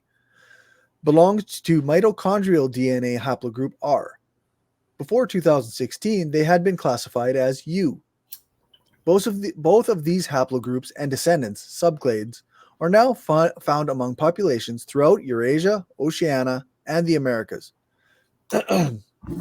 When compared to other ancient remains, Ust-Ishim man is more closely related in terms of autosomal DNA to Tianyuan man. Right, which they considered like the proto-Chinese or whatever. Okay. Sort of. Or proto-Asian or something. So they're just saying it's more closer to that. But remember, that eventually goes down or relates to the DNA that goes down, as we saw, look at that picture, to Malta. And Malta or Lake Baikal area, that's where our DNA goes from there all the way to the Middle East and then to Italy. Do you remember I told you about that? I'll send you a picture so you can see. Okay. So that's the easiest way to explain that. Because I think it helps, right? When you can see what we're talking about. Oh, yeah. Yep, for sure. All right. I shared it with you. Okay. This shows the DNA and stuff. And we're talking about R1B. Yeah. We're going from Lake Baikal over here. Correct. Which is ancient North Eurasia. And there's Malta, which has that R with a little asterisk means it's before it branches to R1A, R1B. Ah. It's right. Right. Yeah. Okay. And see where it says basal Eurasian? Yep. Right. Yeah. Comes into Malta and then right. Yeah. And that thing above is the ice line. That's where the ice was, right? At the time when this was going on, you couldn't even get into Scandinavia. Ah. There's an iceberg over it. Right. Jeez. Anyways, this is just showing what happened. So you can get going back to that thing. But For sure.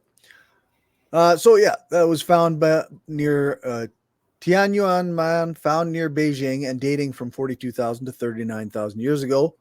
Malta Boy, or MA1, a child who lived 24,000 years ago among the Bolshayan Belaya River near today's Irkutsk in Siberia.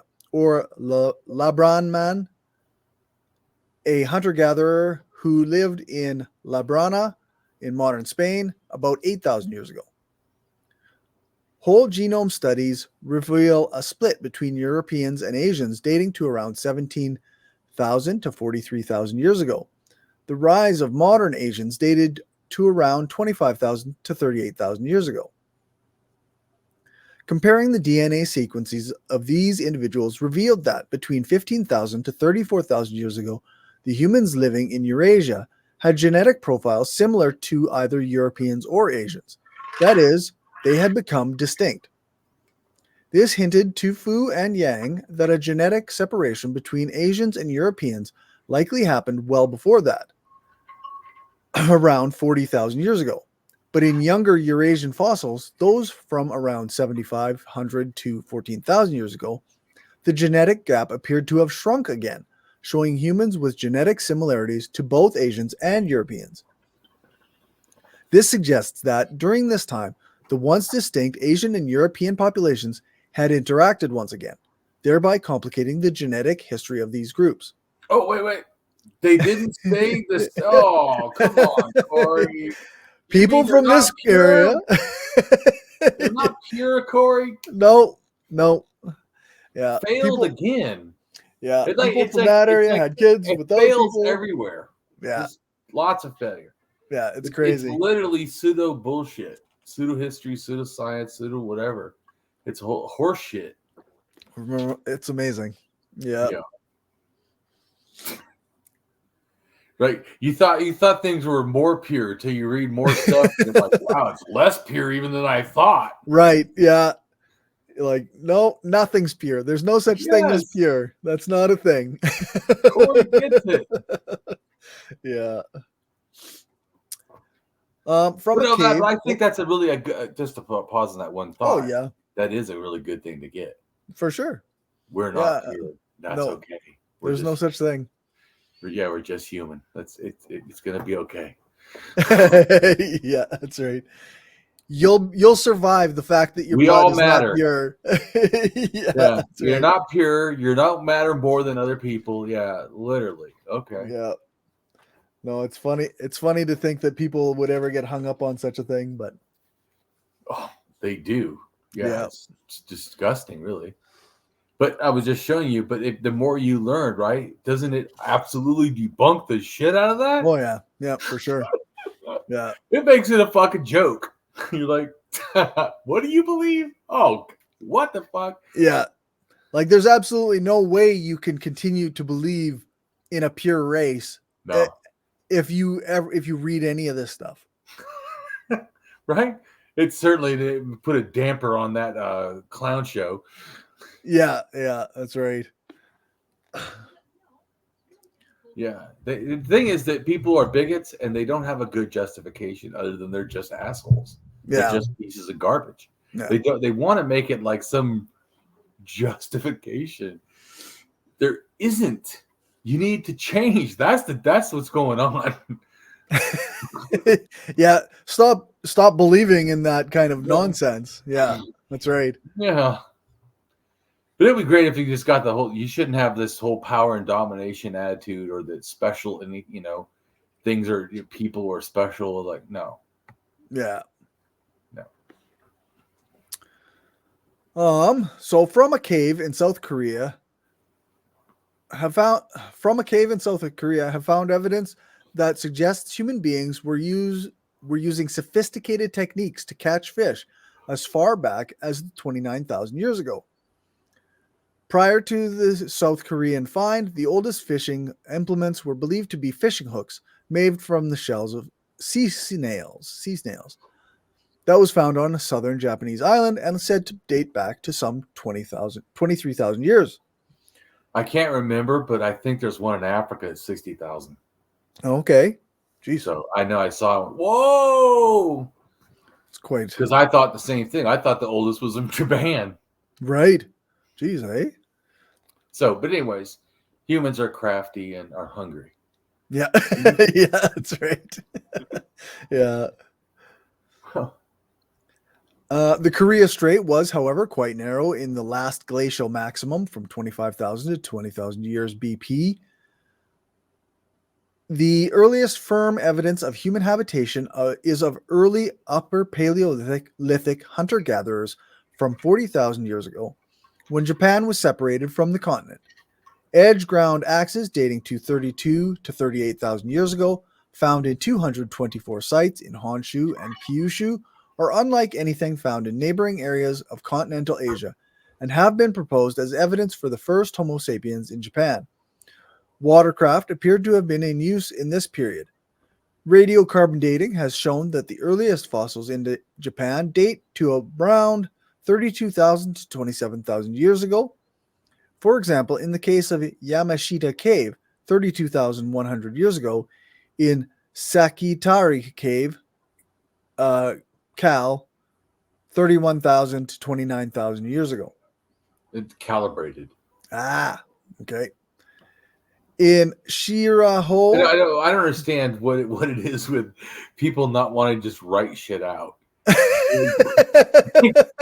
What the? Because you know what's really funny too is they'll write like too many words to explain shit, and then they'll get mad that they have to write years ago or put zeros on the number, or like, you know what I'm saying, Yeah. or like say calibration. I mean, right. Anyway, Why?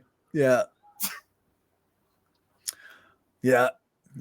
In Shiraho Seon Tabaru Cave, circa 27,000 years ago, among others. Jomon period. The Jomon period of prehistoric Japan spans from around 14,000 years ago. In some cases, dates as early as 16,500 years ago are given, to about 2,800 years ago.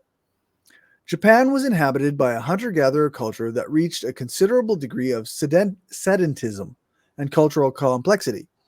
The name cord-marked was first applied by the American scholar Edward S. Morse, who discovered shards of pottery in 1877 and subsequently translated it into Japanese as Jomon. The pottery style characteristic of the first phase of Jomon culture was decorated by impressing cords into the surface of wet clay. Jomon mtDNA. At present, that's what people would call like the female line as opposed to the male line. Okay. Why they call MT? Here's another fucked up thing, by the way. When they write it, they always lowercase it. With the men, they always uppercase it. Just saying, that literally is some sexist bullshit. I'm not even fucking. I'm just saying, like, fuck. What the fuck? Why would they do that? I don't understand. Fucking sexism. It's literally fucked up. It's fucked up. It's strange. Doesn't make any sense. Right. Fucked up. So at also, present, why does the woman have to have two letters and then the man only has to have one letter?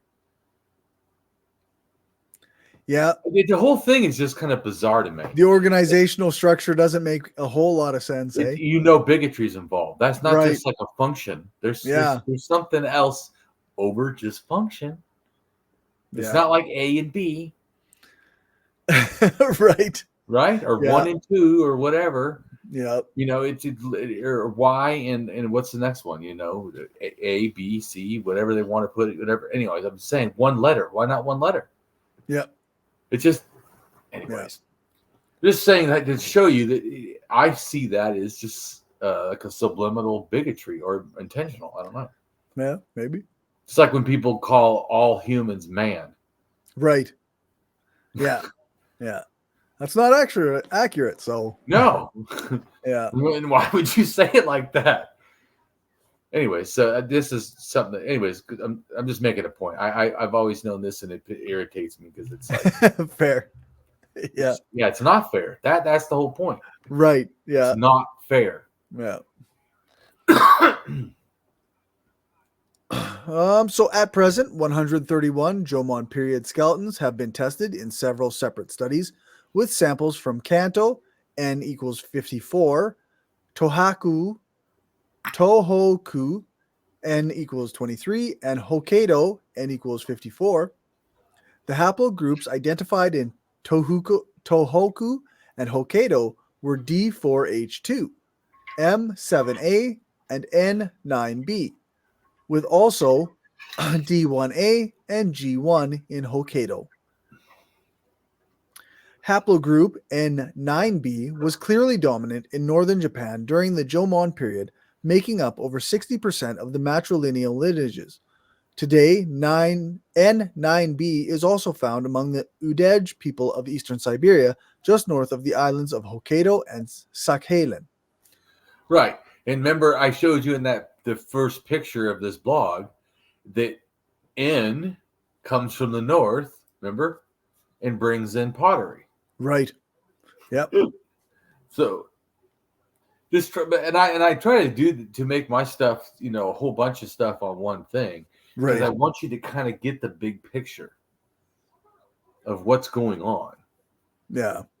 Because when you see it like that, I think it's easier to see that. Oh, okay. So in a sense, they both came from the same. NO came from the same spot in southern China, but boy, they did different things. But they actually both went to Japan. But see, they haven't mentioned O-DNA. I wonder if they must have just died off and the other people took over, or whatever. Anyways, yeah. Haplogroup G1 is a typically Siberian lineage, completely absent from China and found only at low frequencies in Korea, 2.5%. It is most common in eastern Siberia, particularly among the Negidals, in the Khabarovsk Krai, among the Chuvans of Chukotka, where it exceeds 25% of the female lineages, and among the Itelemans and the Koryaks of the Kamchatka Peninsula, who have over 50% of G1 lineages. G1 has a frequency of 2.5% in Japan, but 22% among the Ainu, who have intermarried. Isn't that funny? Who are literally in Japan. Right. Yeah. They did it again, hey? It really irritates me every time I see people do fucking like bigoted shit. Yeah. Because, talk about excluding them, right? Aren't they? So is everyone living in the country of Japan Japanese? Or are you saying that a certain people can actually be indigenous and live in the country of Japan, but not be considered Japanese? Right. Yeah. Yeah, and you're okay with that? Yeah. I'm sorry, things irritate me. Yeah. But don't you see it? Like, how can you not see that? It's like, well, yeah, so it's a 2.5% in Japan, but 22% among the Ainu who are in Japan. yes. So what? And they don't even explain that fully, because right. Yeah, it's not in that section anywhere. They act like they're different. Somehow it's a different thing. Well, good. They're giving them their island back. Right. I'm sure they're happy to learn this. Yeah, You're not Japanese. Great. When are you leaving? Yeah, exactly. Because that northern island is theirs. Yeah. So anytime you'd like to leave domination of that northern island and those people, yeah, feel free. Feel free. Yeah. So the Ainu have intermarried over the centuries with tribes from eastern Siberia via Sakhalin and the Kuril Islands. There. Yep. Okay. Speaking of the Koraks and of the Anu, I'm going to send you a picture of both. I have art on both, and I want you to kind of look and read what it says, because I think it helps understand their cultural relations to like the Americas is pretty heavy. Okay. Both of them. Both those cultures you read. Well, I'm just trying to make it more. And by the way, they're like north of Japan. That's all. So that's why they're bringing it up anyways, because they actually relate to. Well, the Anu are in Japan because that North Island is dominated by the Japanese, even though, like I said, it's literally the other people's homeland. Right. And like I said, and worse, everyone keeps acting like they don't live there. Right. It's fucking bizarre to keep reading. Like, what the fuck? It's like saying Native Americans don't live in America. Yeah. What the fuck are you talking about? Weird. Well, let's see this one first. This is the Korax.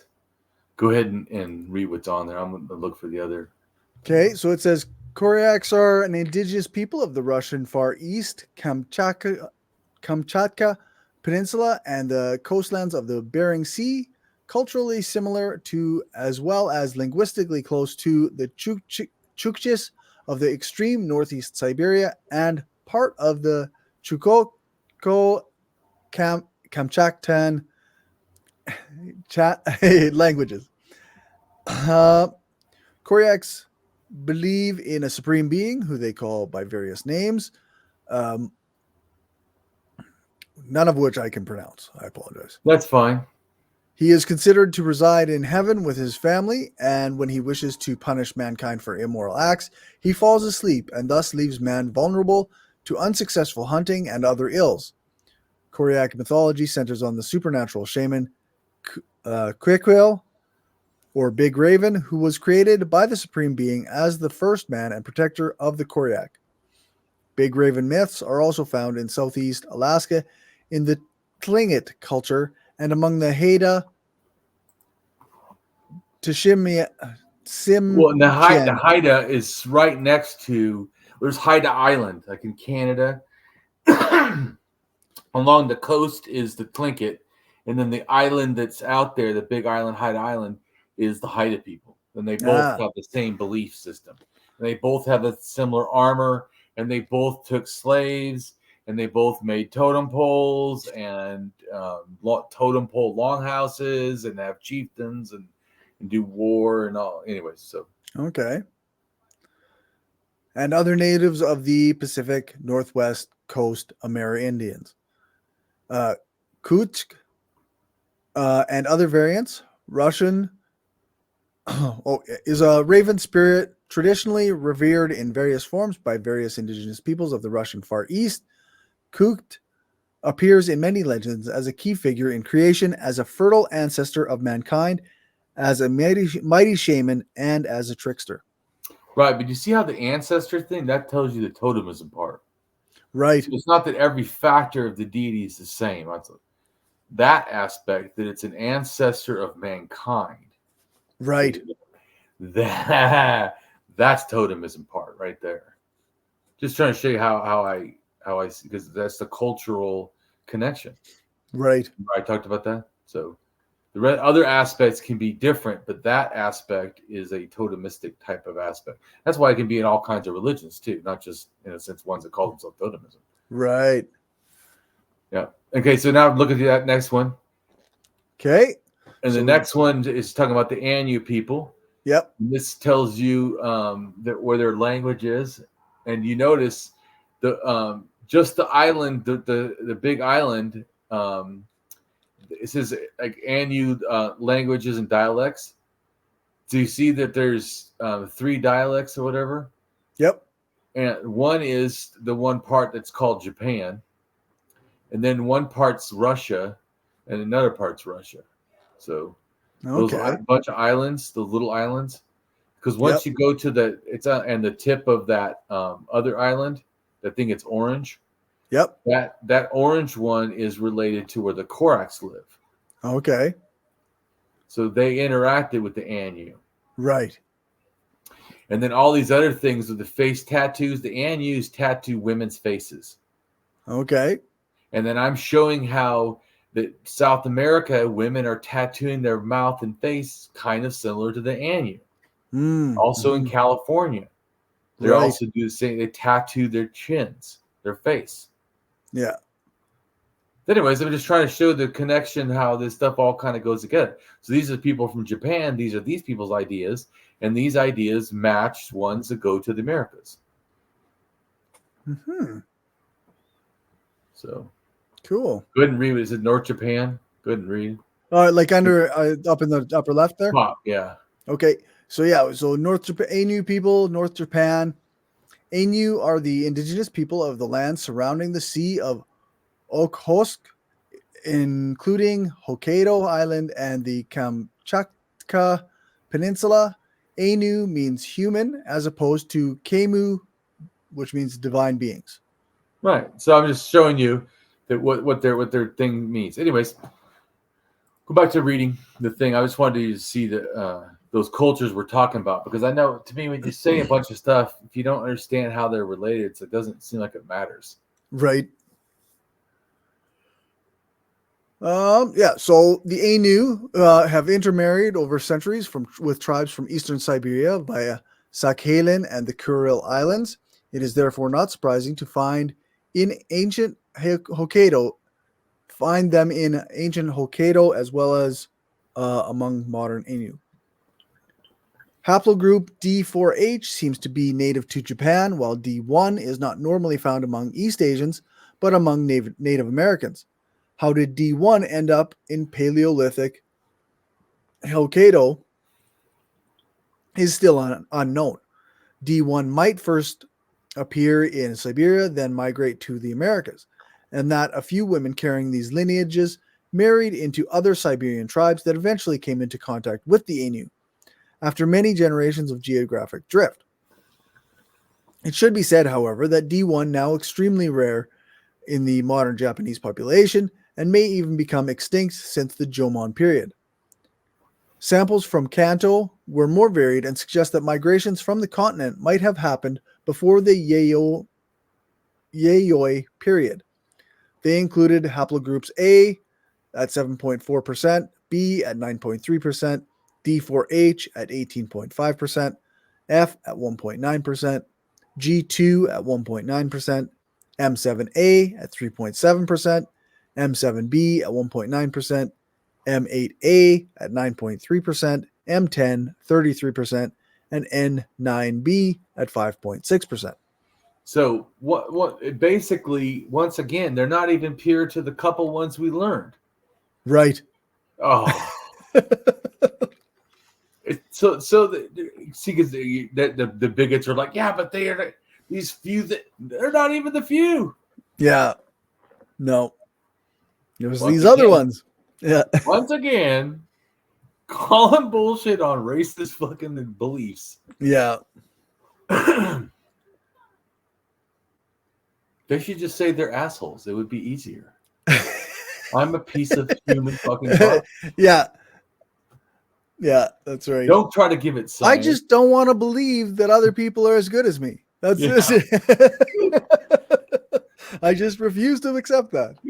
That at least that would be honest. Yeah. Trying to come up with some sort of a justification for your nonsense is yeah. Yeah, that's right. So we already done. We already proved that's wrong.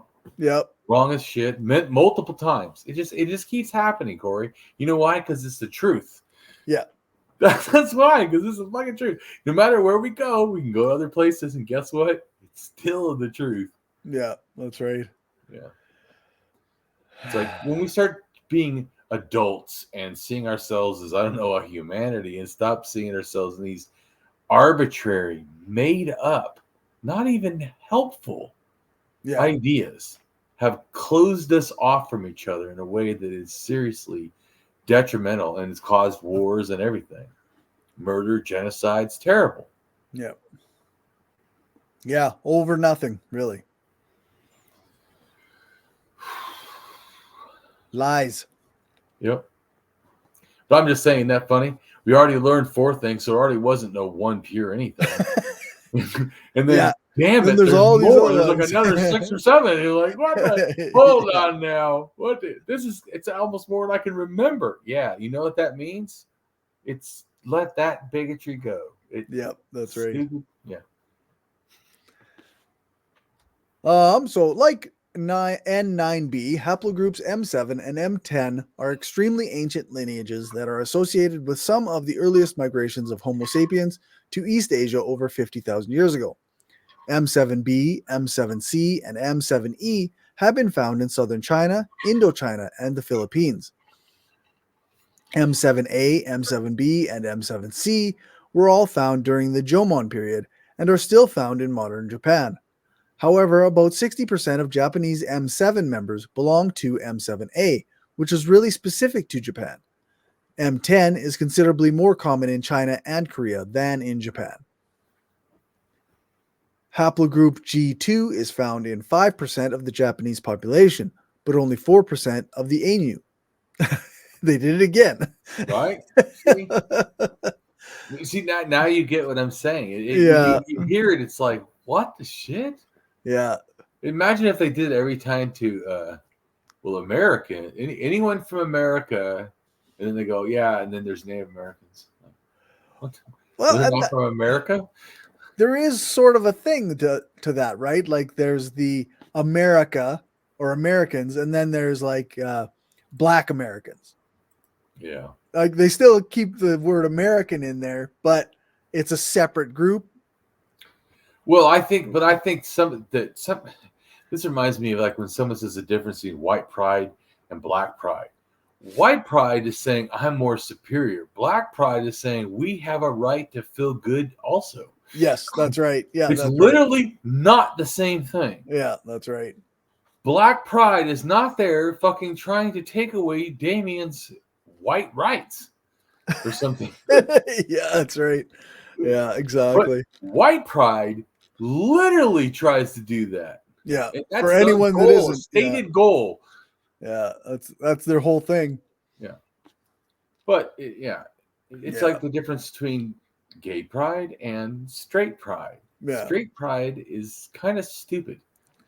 Like you have the. Although in one way, I know, like I don't know about Native Americans or Indigenous people down in the United States, but in Canada, the Indigenous people do not like to be referred to as Indigenous Canadians.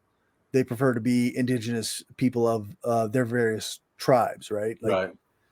So that they're the nation that they belong to or that they identify with or what have you is the one that gets recognized. Right. So. Well, I think that absolutely we should, try to call people what they want to be called first off. Yep. That's right. I told you before, I don't get why people have pronouns like literally, don't you always need to know what someone's name is? I mean, that's right. They act like somehow this is outrageous. Do you not gender fucking people? When you tell me about your cat, you tell me their gender. Yeah. Do you call her a she or a he or? But I mean, but no. My point is, but you do gender them.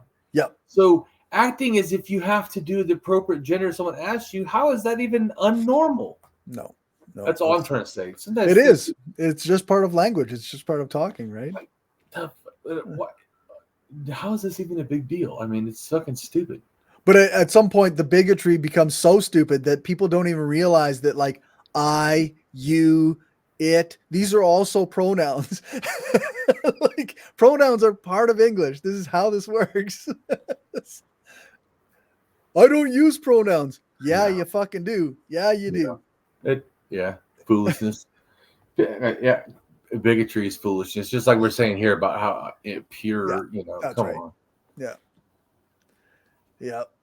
So once again, did the Chinese farmers colonize Japan? Did South Chinese Neolithic farmers colonize Japan during the Jomon period? It is not clear at present why typically Chinese mtDNA haplogroups like A, B, F, M8A, and M10 were already present in the Kanto during the late Jomon period, 1500 to 300 BCE. These may represent early migration of farmers from the continent, many centuries or millennia before the Yayoi invasion. Catherine D'Andrea reported evidence for late Jomon rice, foxtail millet, and broomcorn millet dating to the first millennium BCE in Tohoku.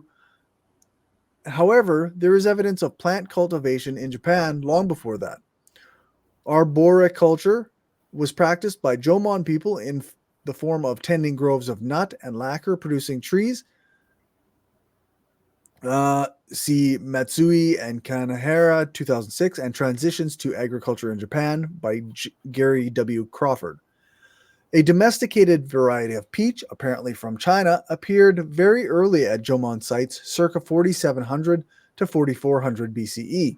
Right. So that's 6,700 to 6,400 years ago, around. Add whatever, 24 are years now. Yeah. Several sites, including Toriyama, Sanai,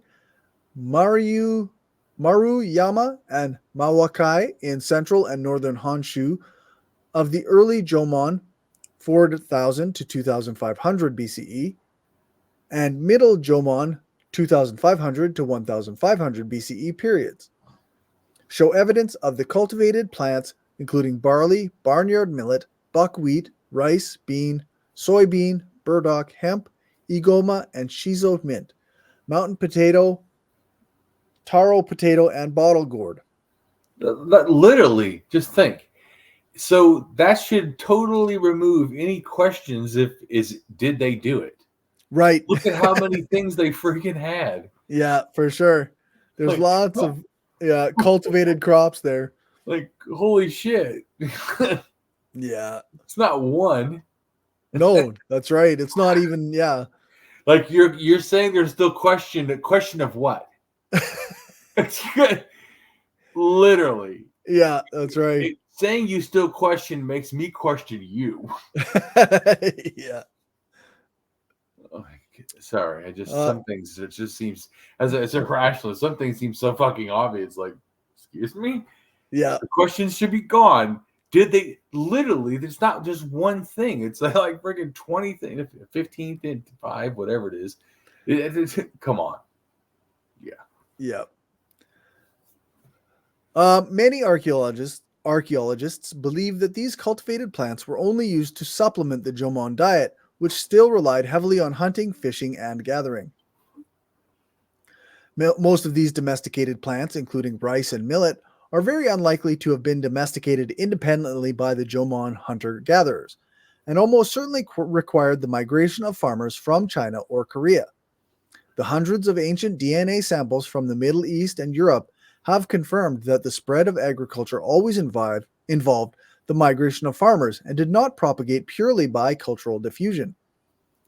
Consequently, it is extremely likely that Chinese Neolithic farmers brought these crops to Japan, perhaps in several waves of migration, which would have taken place between 4,500 and 2,500 BCE. Right, so 6,000 to 4,000 years ago. Yeah. The presence of typically South Chinese paternal D1A1, O1A, O2A, O3A1, O3A2, and maternal lineages M7B, M7C, M9, M12 strongly suggests that at least one of these Neolithic migrations originated in South China. Going back to my art. Right. Remember I showed you haplogroup O. From South China. From South China with pottery goes into South Japan. Yeah. Isn't that neat how when I say something and then it's backed up? Yeah, that's right. Like I told you before, that's why I think it's such a joke when you're like, "Oh, the archaeologists can't, handle, other ideas." Graham Hancock. Yeah. Yeah. And yet, I know a bunch of archaeologists, and they know my ideas, and some of them are me giving my speculations about evidence I'm seeing. But sometimes also it's just me explaining what all the evidence explains. Right. Like this, where I was that map. That's not me guessing. I literally am explaining to you what happened. Yeah, it's a drawing of what happened. So. Yeah, here's what happened. Yeah. Here's how it happened, so you can grasp it. Yeah. Yeah. There's no speculations. So I'm just saying that it's nice that they finally hit. So once again, that wasn't even in all the lists of all the DNAs. Now there's another. Right. So there literally is now more. Yeah, DNA. That's right. Now they're explaining it. Didn't you like how instead of explaining it all, right? They literally say, "Well, this is it." And they're like, "Oh no, this is it. Oh no, wait, this is." And then of course also, and then this and this. There's these ones, yeah. There's all this, and then you get this list of here's another 6 or 7, and then oh yeah, by the way, there's this paternal line and this maternal line, and these also happen to come in here. Okay, so there's no such thing as a pure Japanese then. Right. So now we've officially established that there's not a Japanese, right? Yeah. Yeah. One thing in a sense. So I'm just trying to show you that it's funny when you really start hearing the stuff, you realize, wow, man. Also, people really moved around. So people have these ideas like, well, why does this one group or whatever? The people moved. Yeah, that's right. I think we've talked about this before, is like the idea that like this is over the span of like 2,000 years. Yeah, a long time. So like, yeah, it wasn't over a weekend. They didn't just travel there last week. Like this is 2,000 years of various migration to and from the place. Like, well, exactly. Yeah. So how do you think in 2,000 years of interaction, you might have some mythology the same? I would think you would adapt. Yeah, like you might learn some of the things that the people there believe, and right, yeah, for sure, absolutely. Well, exactly. So it's the thought that everything, once even religion, stayed pure, like it's just a joke, and people constantly moving and changing. Yeah, that's right. It's very silly. So another thing you learn in a sense is also people were mixing DNAs from all different cultures. So, and also even in the videos we watched, they didn't actually explain like you just read. And actually, we're going to move on because I don't want to just focus. I mean, this is good stuff. I love it actually, but right. But I love the DNA, man. It's like kicks ass. Yeah. And I like understanding it, and that's why I try to explain it to you. Don't you feel like you understand it more when I explain it? Yep. No, it's helpful, and like actually, now that you mentioned the like the M is the maternal line and the D is the paternal line, and then like so I'm starting to actually get a bit of a handle on the DNA where it's right. Like I don't know, a year ago it was just like these are a bunch of numbers and letters together. I don't whatever. Right. Right, but it's really important because then you can track migrations. Right, yeah. How people are interacting with each other and stuff. It's a big deal. No, it's pretty cool because like you say, like you connect it with all the other stuff, and you can say like, oh well.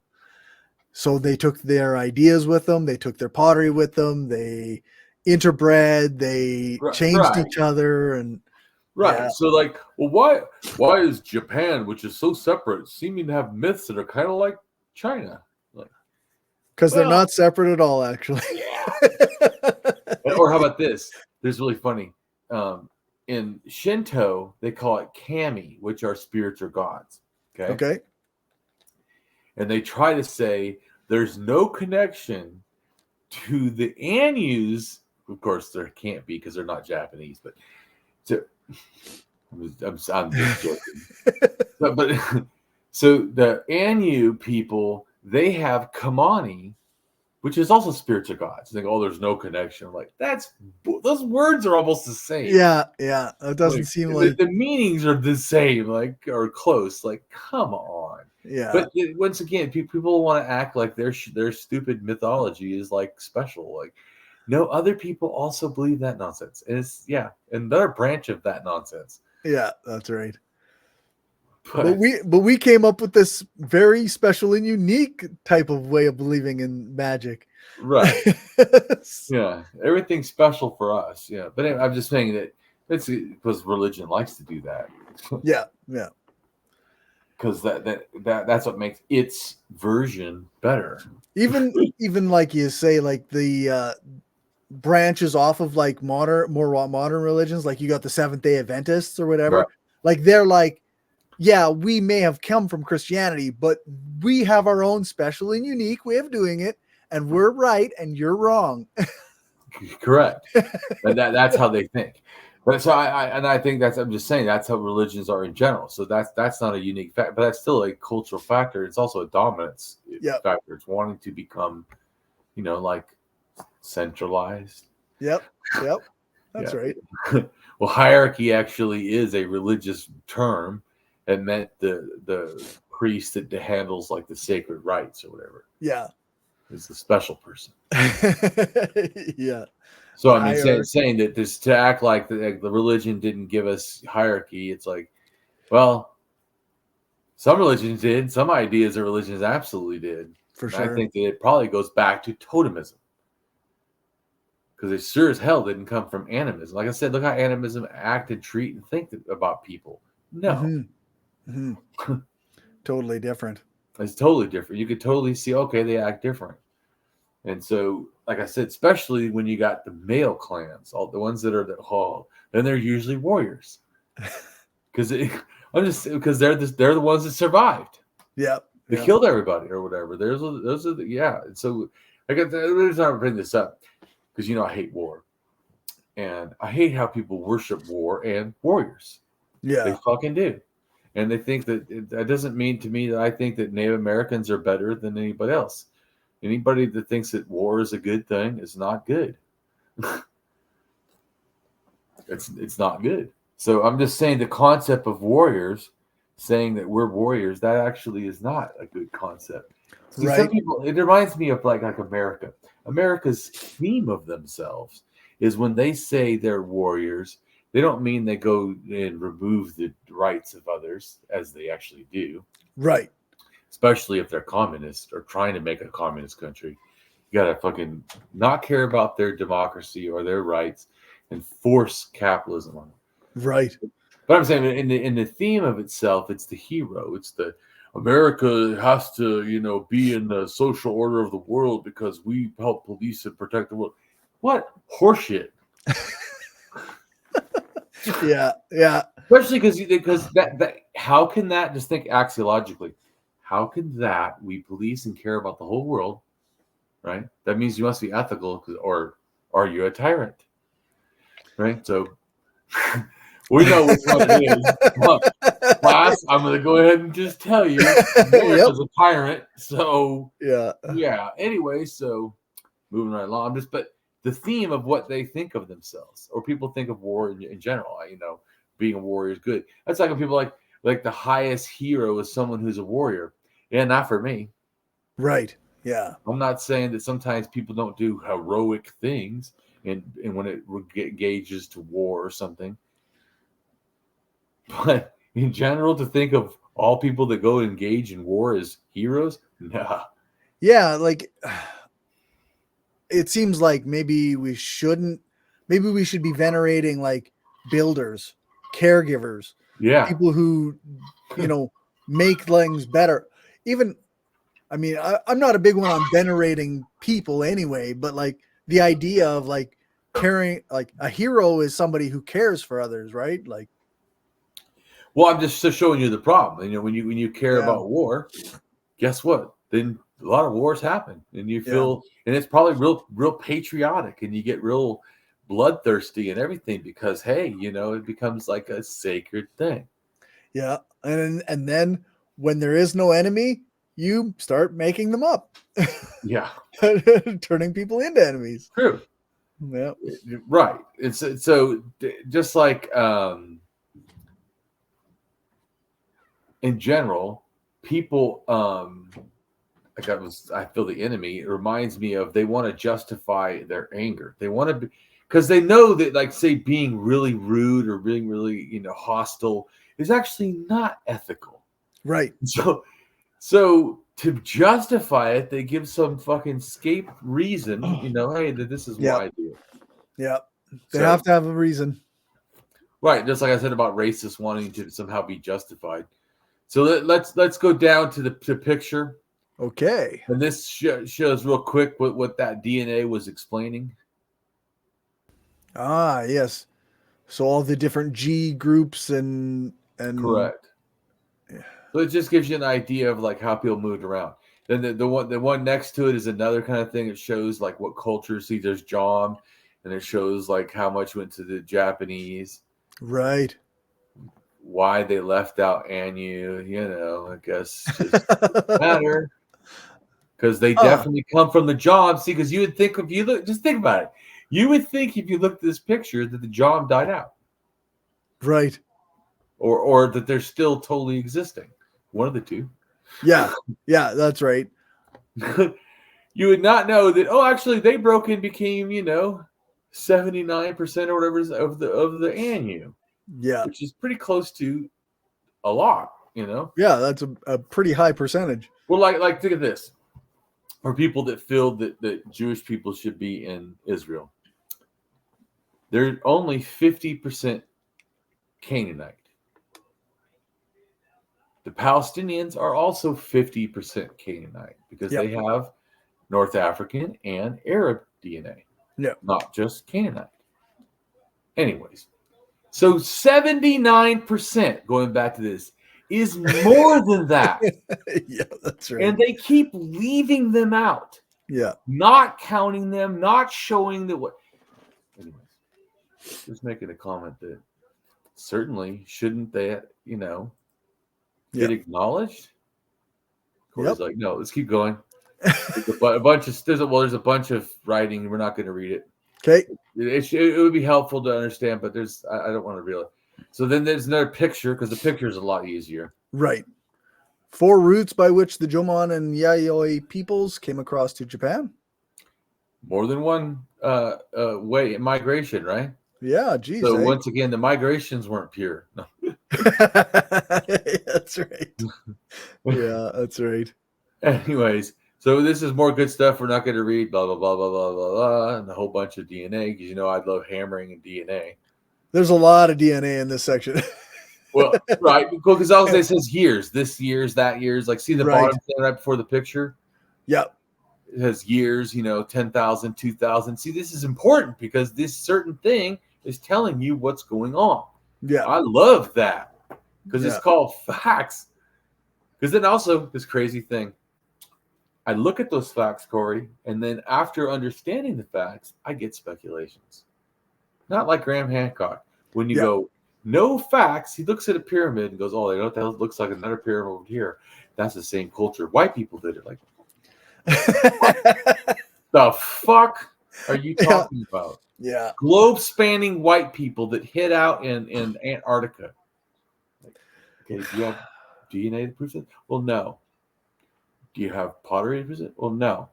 Do you have cultural artifact? No, but they're advanced. How do you know they're advanced? You have no artifact. We're advanced.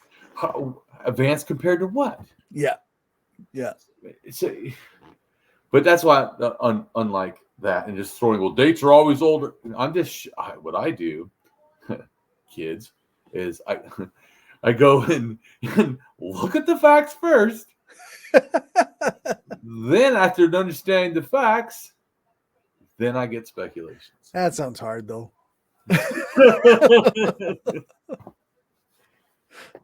But you know what, Graham Hancock? It's also a way, obviously, that you can write stuff and even say kind of wild things, your ideas, and archaeologists don't attack you. Yeah, that's right. Yeah. In fact, some of them use my stuff and write articles about it. So, yeah. Yeah. Because I expose a whole bunch of facts and I go, wow, I didn't know all those went together. All these facts seem to link up with this thing that may or may not be true, but seems to be true. What I'm just saying is because I present the facts and more facts and facts. And I was just saying here, a lot of people don't understand, like they wrongly think that there's not a lot of facts. Like, well, we're never going to know. I'm like, you need to look more. Yeah. Yeah, there's a lot of info. Just the fact that it takes long, it's hard, it's, it doesn't mean it's not there. It's what I was saying. Can we figure it out? Well, I believe in the future, of course, there'll be machines probably that can put all this together better than me. Sure. So I'm hoping that our future we learn stuff. But of course, if the Christian nationalists get in, well, that'll never happen. We'll go back to not knowing shit. Yeah, that's right. So here's another picture with the routes, and it explains it a little bit. Do you see it here? It says land masses 20,000 years ago. Yep. And once again, they don't just show one. So I like this because this shows like where people could have just migrated without having any kind of boat or Right? water travel. So Yeah, land was different. yeah. When there's ice cubes everywhere. Yeah, when you can just walk across something, a land Right. bridge. Then the next picture talks about the pottery movements, and I explain NDNA, Oh, which is yeah. the bottom picture is about male NDNA, and it shows these two things I know 100% are connected, which I showed also in the main picture we looked at. And then the next picture was going to move it right along. Next picture is showing the same thing, but now it shows it kind of like going to Europe and stuff a little bit easier. Nice. So, and then the next picture is explaining the DDNA, where it came from, which is that area where the pyramid is in the center of that almost. Ah, And it goes over to the Americas. See, D. right. Yeah. Yeah. And it tells you what time. Isn't that crazy? You can know times and places. And here's another one. And another picture at the bottom of that. Right? Shows the D again. Shows where it went. Isn't that amazing? Mm-hmm. We don't have to guess. Oh. Yeah. Pretty crazy. We keep going to the next picture. Okay. It's the Jomon periods, the shell mounds. It shows where a big mass of them, all those little pictures, were at that one area. And it shows that their people had bodies inside at different layers. Right. The Native Americans did this same behavior. These kind of mounds are burial mounds are similar. And also they made similar shapes, because you notice here their shapes are not always circles. Right. Do you see those purple things? Yep. All those purple things on the top right-hand side, those are all shell mounds. Ah, okay. So not just, once again, people are like, oh, it's just a pile of garbage. They literally made a U shape or whatever, like Right. C shape. No, that's not what that is. I told you that before. Yeah. People got to understand, like, a lot of this is connected, because guess what? A lot of these similar kind of circles and stuff are in Florida and Georgia and South Carolina. Right. And seem to be very similar to Japan. Anyways, we're going to go down and look at the next one. The shell mounds, shell middens, shows they're all over the place. Especially everything in red is a certain time frame. It's like about 6,000 years old. So here's the 6,500 to 2,000. Right. All the red areas. So you notice like a lot of movement. You notice the Japan and the thing above it, which are the Koraks, right? So, and then it goes right into Alaska. So the total cultural connection. Yeah. Anyways. Yep. Just so you can grasp. In the next picture shows the Americas. And look at where Florida and Mississippi. Look at those rings. Don't those? And I show one of the Japanese ones. See it? Yep. Looks very similar. Pretty close. You can't tell me that this is accident. These two planes are not connected at all. They're doing these similar behaviors. Yeah. And they do these round rings in Georgia and South Carolina. But if you remember, they have round rings in Japan. Yep. And half rings and all that. Anyway, so go ahead and read what this one says. So ancient peoples would feast on clams, mussels, or oysters and place the shells on a pile. Nothing special there. But from the Siwi shell ring in South Carolina to Georgia and running down to the tip of Florida and even Mississippi, the people didn't just make mounds of shells. They shaped these mounds very carefully into donut shapes. Big mound cities, geometric earthworks, large semicircular embankment of the city measures 1,520 feet in diameter. There are 5 circular mounds within the central coral, all measuring approximately 9 feet in height. 8 conical paired mounds are connected to the central mound by radial causeways. The largest of the mounds. Do you see that? There it says Big Mound City, that picture? Yep. That picture is all about it. Now, the one that had the bottom part of the picture where there's a whole bunch of like little huts or something, that's where the elite live. Oh, okay. Interesting. Yeah. So they live on a raised platform. Right. Which is common to chieftain societies. So showing you once again that the totemism and the chieftain societies is also going together with the shell mounds and the mounds. Yeah. Which we already talked about, and even the video talked about. As soon as these people came in, right, the one people, they brought in these mounds, and they also were doing states. Right. They were trying to do, empires, and they're the ones that. Anyways, I'm just saying. I'm just trying to show you that I already believe that there's a connection. The people that are building mounds, it has to do with, I think, Earth diver mythology, which I showed you that picture, right? Let's look at that real quick. Do you remember what I'm talking about? So you can grasp. This is important because all this relates to mounds. Yeah, so this one up here. Yeah, the Earth diver, that one I sent you. So the Earth diver mythology, if you're looking at it, right? Yep. In the top left-hand corner, that shows the distribution. It's in India. You see that? It's also mainly in Siberia, around Lake Baikal, and then it's also in North America and Canada. Right. And then the other ones, the other two pictures you see, those have to do with different creation myths. Okay. Like 1, 2, 3, and the shapes are numbered. It tells you. So a 1, which is the blue thing, the blue octagons or whatever. Yep. That's the guard dog can't defend. And because it doesn't defend the antagonist, in a sense, like a devil kind of thing or whatever, or something, or God or something, is somehow lets out humans or humans, escape or something, and then the other one, the guard, which is usually a dog, it can defend against the antagonist, and because of that, then people are able to come about. So these are creation myths, and it's showing you a distribution. So you see that these areas are connected. These new borders we have are kind of foolish because really ideas and people were moving around. Yeah, we've already talked about, and that's why all these people think the same. Well, yeah, that's really all related. So this is trying to show you. And then number 3 is talking about the antagonists themselves. Like, that's what's different. The other ones, the antagonist, I don't think is an animal or is something else. Okay. Like a spiritual being or something. Where this one, it's a spiritual horse or cow. Okay. So it's different. And if you notice too, that one is not very much, except one little place in Lake Balka, is not really a Siberian belief, is it? Right. Yeah. It's all more farther south. In India. Yeah. Right. Interesting. Number 3 is anything that's a white box. Well, some have white box have red dot in it because they actually are both occurring at the same place. Right. Makes sense. Okay. Just so you understand what this picture is trying to show you.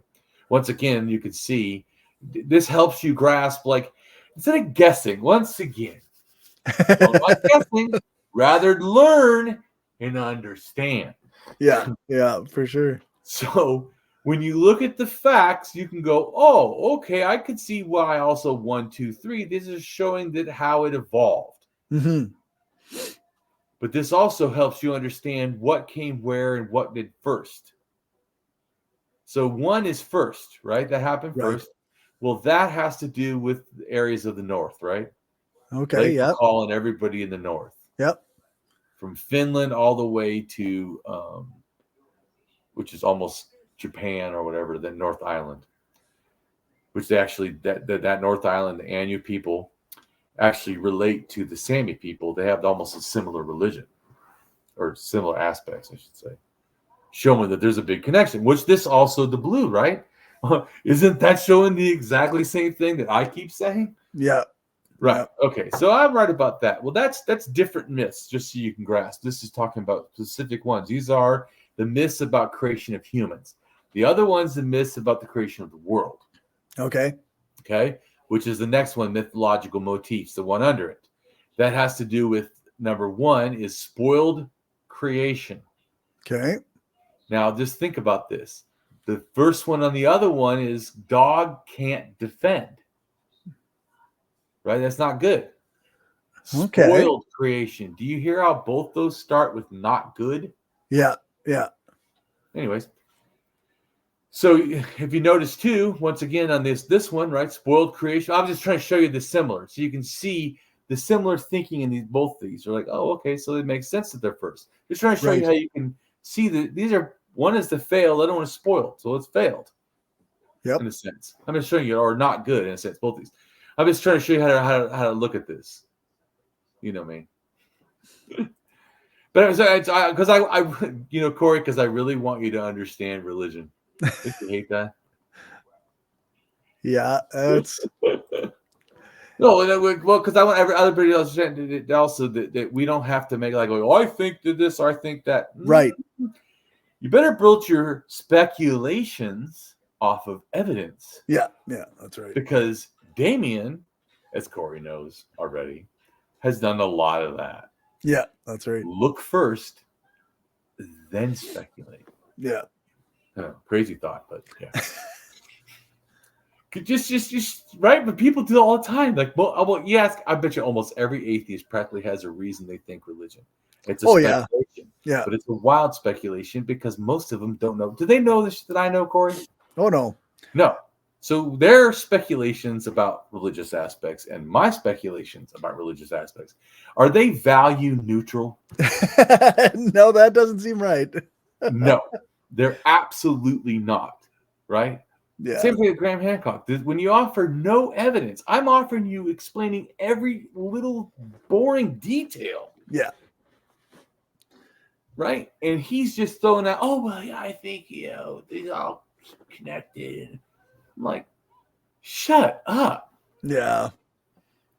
You shouldn't be. And then people follow him and defend him like, oh, it's wild. But then again, they defend religion. So, and they defend capitalism. So it was just literally just hurting them. Anyways, so yeah. But going back to this picture, because I really want to show you all this stuff. So because even though this is only focusing on specific things like religious, mythology, you get to see it's literally 4,000 miles, and it's connected. This should help you to grasp that when Damien is saying that, and it literally is. Is it possible? Well, here is showing it happened. Yeah, that's right. Anyway, so the mythology. Now, number 2, which is everything in the purple. See the purple, which is like the whole north, right? Yeah. Right, is Earth Diver, which, of course, if you look at the other picture, also is in north of the Americas. Yeah. Anyway. So this helps. And then you see number 3, and that is the striped chipmunk belief. And it actually goes into the Americas, too, but I didn't add that picture. Okay. Because I'm trying to focus on Lake Baikal, especially because this is where it came from. And I'm trying to show you look at how these are all right. So we listed now different belief systems, right? And they're all like definitely relating to Lake Baikal.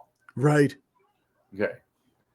So that's just, and remember, all the people left there and went places. Well, no kidding. Then they brought all these ideas with them. Anyways, I know, crazy. It's crazy, but yeah. And then, so the one in the bottom picture in the left-hand side has, go to the top part, has a world turtle. Right. And that's, in a sense, that's the Indian version. It's Okay. got elephants and then the earth on top of, in a sense.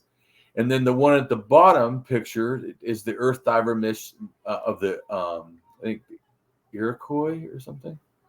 I can't remember exactly. But anyways, but it's Native American. So, and their idea is pretty much similar. That right. Somehow dirt gets on the back of a turtle, and that makes Turtle Island. Anyways, and so the tree, the Axis Mundi. See, I have it in the top of that picture in the top right hand side. The myth is somehow the tree falls down, which is Axis Mundi. Because there's a hole, then Sky Woman falls through the hole. And then is going to, of course, die or whatever, maybe. And so then the birds try to help her from falling. And then other animals sometimes, or birds, they go and they get, or an otter or something, gets the dirt from the ocean or it puts it up on top of the turtle. And then eventually that just becomes all land, like the whole earth. Okay. I know it doesn't make sense to us, but I'm just saying. So that's turtle burials start about 17,000. In Jordan, which are Proto-Nufians. which Nufians are the people of proto-people of Israel. But they actually relate to our DNA and relate to, in a sense, people coming in from Siberia, which Lake Baikal, which we've already talked about. Remember? Yep. Okay. So then the middle one, this is a mound builder. So you see how if you have this belief in the mound of creation, how building mounds is almost like a logical extension. For sure. And then the Hopewell are a mound building culture of the Americas. And this picture is showing their cosmology, where it says sky, upper world, and water is the underworld. Right. Okay. The water is the underworld is also the Uralic, which goes to the Sami and the Finland and other things of Western Siberia. Not things, peoples, cultural beliefs, whatever. So I'm just saying, so that water being, so that you know that it probably came from Lake Baikal. Mm-hmm. Or certainly something that relates to all that, because on both, all the way to the Sami and all the way to the Americas is a similar belief. And it relates to this idea of mounds, and it also relates to the Axis Mundi, which is like in the next picture, the Mississippian culture, which is also mound builders. Right. The Axis Mundi, the world tree or the world pole, or the thing that holds the worlds together, the different realms, like the upper world, the lower world, hell, or like nighttime. So like the bottom is nighttime and the moon. Okay. The other one is the top is the sun. You see what I'm saying? You can start to get this, how they think. And that's what that picture is showing too, in a sense, like what the sun is doing. They're relating this to stuff. It goes back to like in paganism. They say as above, so below. That didn't start to me in paganism. That certainly was there. Probably totemism. Right, 40,000. I think so. Okay. Truly. Or if not 30,000, it was shamanism or something. I think really totemism. As above, so below. Because remember, you're trying to justify the rules, right? Somehow, Corey, we all believe in spirits or animus, and somehow you're going to tell me I have to do this only and not that, and this and that, and this with no justification. Yeah. No, I have to make up a story or have a story to justify that. Right. Go ahead and read correct. That I'm trying to have you understand like why. And you notice this is a little bit different, but not much from the Hopewell. Yeah, people are a little different. Religions get different versions of Christian. Right. They could have 40,000. They're still kind of Christian. Yeah. Yeah. Anyways, so go ahead and read the Earth Diver and then the Axis Mundi, just so you understand those concepts. Okay. The Earth Diver is a common character in various traditional creation myths. In these stories, a supreme being usually sends an animal, most often a type of bird, but also crustaceans, insects, and fish in some narratives, into the primal waters to find bits of sand or mud with which to build habitable land. And the Axis Mundi mythology, cosmic axis or world pillar, center of the world, mound or mountain of creation, or the world/cosmic tree, or eagle and serpent tree. Right. So it's serpent tree. Oh, what mythology does that sound like? There's some dragons on right? Judaism. Oh, right? yeah. The snake and the tree. Yeah, that's right. Serpent tree. Yeah. I'm just saying. Serpent and a tree. I missed a comment. But also you're seeing, so Japanese in a sense do have a type of belief in the sort of Earth Diver Axis Mundi. I'm going to give you that blog, and I want you to read that part on just the Japanese, though. Yeah, actually, read the Iroquois one, then read the Japanese, because then you'll hear the what it's saying. Okay. So according to the Iroquois Native Americans, water animals inhabited the earth before there was land. When a sky woman fell from her home above, they caught her and dove into the seas to bring up mud. This mud they spread onto the back of a big turtle. There it began to grow until it became North America. And in the Japanese creation myth, painted a picture of a muddy ocean. a muddy ocean which covered the world at the beginning of time. A god and goddess, Izanagi and Izanami, became curious about what was beneath the ocean. Izanagi took his staff and threw it into the ocean. As he lifted it back up, some lumps of earth fell off into the water. These became the islands of Japan. So it's totally different, right? Yeah. So you're like, okay, now hold on a second. There's no earth now being brought out of the water, nothing like that. Corey's like, if you didn't tell me they're connected, Damien, I would start going, are you sure those aren't related? In some way. So I want you to read this other one. Okay. I just sent you. Look at it. Because it's called Mound of Creation. What does it say? Mounds of Creation were one of the many kinds of temples in the Age of Pyramids, some such as the sanctuary of Khnum at Elephantine and the Sacred Precinct at Nekhen were ancient places where rocks and stones marked out a sacred site. The existence of these Mounds of Creation shows that local gods and goddesses had originally been credited with the work of creation. When Egypt was reunited under one king, the world of god and goddesses was also united under the sun god, Re, but older temples and stories were not destroyed. Students may ask, well, who did create the universe? Re or Atum, Neith or Ptah? The right answer would depend on which city you were in. Different stories of creation emphasize different ways of looking at the universe. Ancient people, there's the different stories. So it's the emphasis that changes. Yeah, that's right. Right? Not the fucking story. Yeah. So why do they build pyramids, or what are mounds of creation? Yeah. Right? But they say we're only some kinds. Well, do you know what's on the top of pyramids? A thing called a Bowden stone. Do you know what the Bowden stone is? A Bowden stone is a mound of creation, and it relates to the creation story. You know, like the one you just did with the Earth Diver? Yeah. So wait a minute, Corey. So Graham Hancock wants to find the mystery of how they're connected. We found it. It's not a mystery. It's no longer. Damn it, Corey! You're not. What?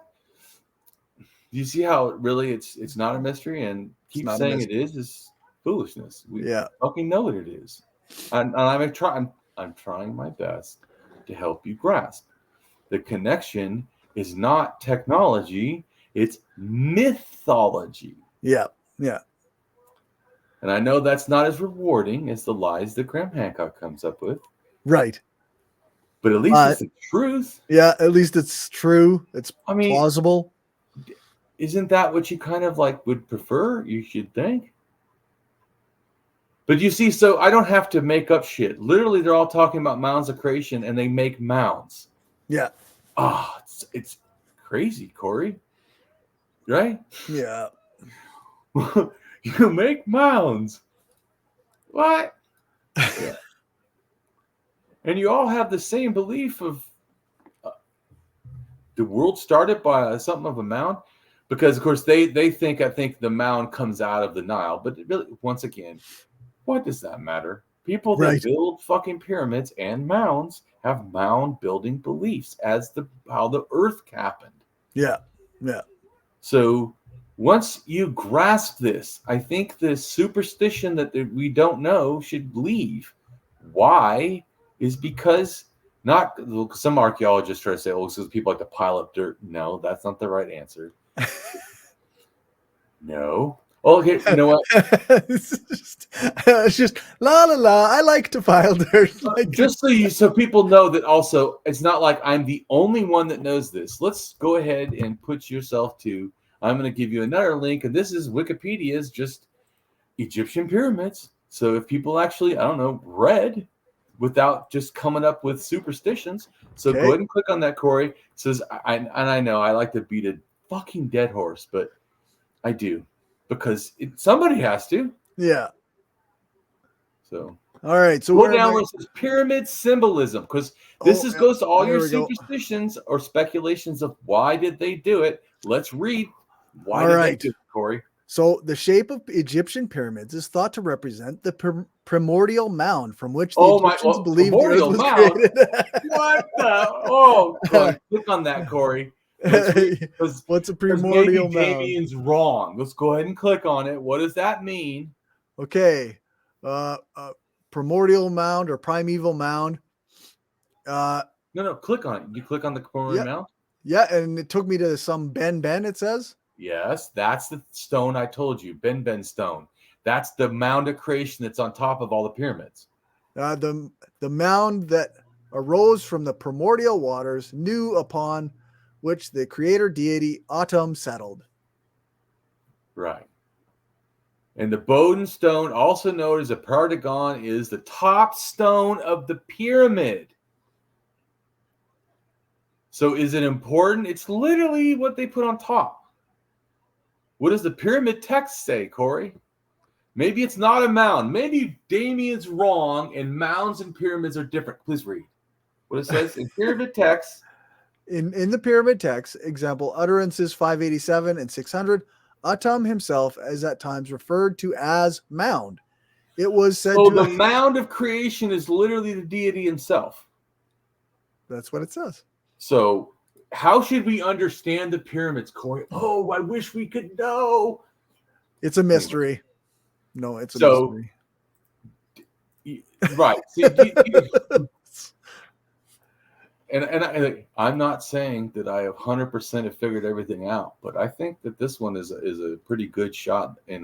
As one of I like to say, it's a reasoned speculation that is the answer. What the answer is of why these all look similar, they all have mound builder beliefs that probably relate back to Earth Diver. Ta-da! Or something close to it. So, proto myth of what some kind or whatever. But anyway, so and once you see that, doesn't that kind of make sense to you, Corey? Right? Yeah. So doesn't seem like a mystery to me. And so when I say mounds and pyramids, they go, "Oh, Damien, those are not the same thing." And I'm like, "Have you read just I don't know." I mean, they're not identical, one might say. But they're related, right? And even the people say that the pyramid is related to the mounds. Exactly, so, exactly. Just in case you get confused, Yeah. they clarify that Damien is right. Yeah. Yeah. So why are all the pyramids in the world similar, Corey? Is it really because people spanned around and taught everybody everything? Or is it actually because they all had similar mythology? Because people migrated and took their ideas with them? Ooh, crazy, huh? It's not mysterious at all. It's very disappointing. Yeah. Damn. The lost city's not lost. Yeah, the lost city isn't lost. There's no super Atlantis culture that fed everybody this myth or this technology or whatever. But yeah. Right. So you can see certainly like someone like me, like I said, even if there was an archaeologist that got mad at Graham Hancock, I would. Because I really like the fucking truth. And I know a lot of this truth. And I hear him talking nonsense. And again, there are other people like, well, he could be right. He's not. Read my stuff. He's not right. Well, he could be is a very strange defense against somebody who's just wrong. Yeah, right? It's like, but I'm just saying, you've now learned a lot of the stuff that I know. And once you see it, you realize, you know why I keep being right? Is because I didn't guess before I knew. Yeah. Actually, for a long time, I was really confused. I didn't understand. There's still some parts I don't totally understand. It would require more research. But see, I would say that because I know if I actually did research, I'd probably figure it out. Yeah. Or something close to figuring it out. I mean, because there are stuff out there. It's just boring and hard and whatever. But as I'm trying to show you, like it is important. Don't you feel as once again now, if someone talked about Japan, don't you feel like you know a little bit about Japan? A little bit. I mean, obviously, this is probably the first time I've ever really discussed Japan in depth, but is it more involved than you even thought? Oh yeah. Yeah, no, there's lots there that I didn't realize. Like I find it really cool, like the various migrations to and from Japan. Oh yeah, I think that's super cool. it's very cool. I like all that too, especially because it really makes us feel more connected to me. Yeah, Like I I think told you, so. I don't see like my personal family or my genetics as some like amazing thing. I see this whole thing of everybody just went everywhere. And like I said, also learning, because at first, like I told you, when I first started seeing that religion seemed all connected, I started like telling, my archaeology friend, he goes, "Oh man, no, people thought that's wrong." And I'm like, "Really?" He was like, "Oh no, people invented everything. At the bow, they invented it multiple times, which I now later learned that's wrong too." Of course. Yeah, of course. Of course it is. What? Why would it once have to again, be invented at separate times, like multiple times all over the world? Yeah, it's like, not that can't sort of happen, but that's not the norm. So Yeah. there's like pottery, everything spread. People took it. Religion, people took it. I mean, Yeah. and I'm just trying to show how they all relate to certain areas that I've talked about. I think North China and the Altai Mountains to North China, that area right there with Lake Baikal almost in the middle, I think that relates to almost every myth in the world. Right. So much moved around that and came So from much. it and into it. Yeah. Yeah. So, and which I showed DNA and even showed with the myth, myths and everything. And then the languages. It's really, when you understand, that's why I think, which I'm still going to, I'm going to do a blog and kind of explain it. I think Proto-Indo-European, which is English, French, German, Spanish, Italian, I don't know what else, but Indian, or I mean Hindi, which is in the Indian subcontinent, whatever. So, and Russian and Ukrainian, all the Slav people. But anyways, all that I think relates in a sense. I think when the ancient North Eurasians came down into Iran, and I think people came the other way into the Maykop culture. And I know that in Maykop culture is the first one to ever make kurgans, which is mounds, by the way. Right. So once again, mounds. Again, we're back to the mounds. So yeah, the mounds. And they had direct interaction with the Sumerians because they made a certain kind of gold bead, and Sumerians loved it. And Egypt a little bit did, but mainly Sumeria. And so I know they're interacting. Sumerian myths kind of sound Proto-Indo-European. Well, supposedly they're not, but they have a lot of loan words from Turkey or from the Malok culture, which we know they're interacting with. Right. So it's not a shocker, But so people think that the Sumerian language relates to the Maykop culture, that then they relate to the Dane Jensen, which is Siberian, and the Native American. And I think that, I told you before, I do think that I think, to me, either proto-Jensen or pre-Jensen, something that was in Siberia, and went down, I think took about 9,000 years ago, went down into Iran. And I think, 7,000 years ago, the entire Middle East, all of Arabia, Iraq, Iraq and Saudi Arabia, and then also Israel and Lebanon and Jordan and whatever, Syria. 7,000 years ago, dogs from Iran invade the whole area or become all over the area. So, people are moving because their dogs didn't all of a sudden just, go everywhere. Yeah. People took the myths. People took the myths. They didn't just fly or get recreated. So a lot of people think, well, gods, people recreate their gods. No, they didn't. Yeah. No, they evolved gods from ones they got originally. Right. Yeah. That is what happened. That's not my guess. That is what happened. Gods moved around, just like religion and creation myths. Like I told you before, we'll do a whole show on just creation myths. Try to explain some of this. But so once you understand all that, then I think you can get that what's going on. And like I said, then you don't have to think about ancient Atlantis and the dumb white people who took over the world bullshit and right. And you also can dismiss it out of hand and be on your way. Yeah. That 100% didn't happen. Thanks for playing. Yeah. So, yeah. And that's why I try to explain also because I not just because in a sense I want to pick on Graham Hancock. It just, I told you before, what I really don't like is that people stop trusting science because of Graham Hancock. Yeah. That makes him on my radar. Yeah. He's the David Avocado Smith of fucking. Oh, yeah. I don't like that guy.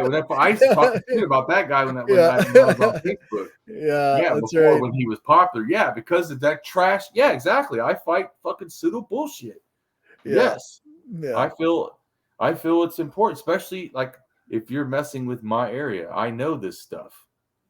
Yeah. So you're hearing this guy say all this shit and people are like, oh yeah, Damien, we don't have to try this archaeology or science because Graham Hancock. I'm like, Graham Hancock's a fucking liar or a fool.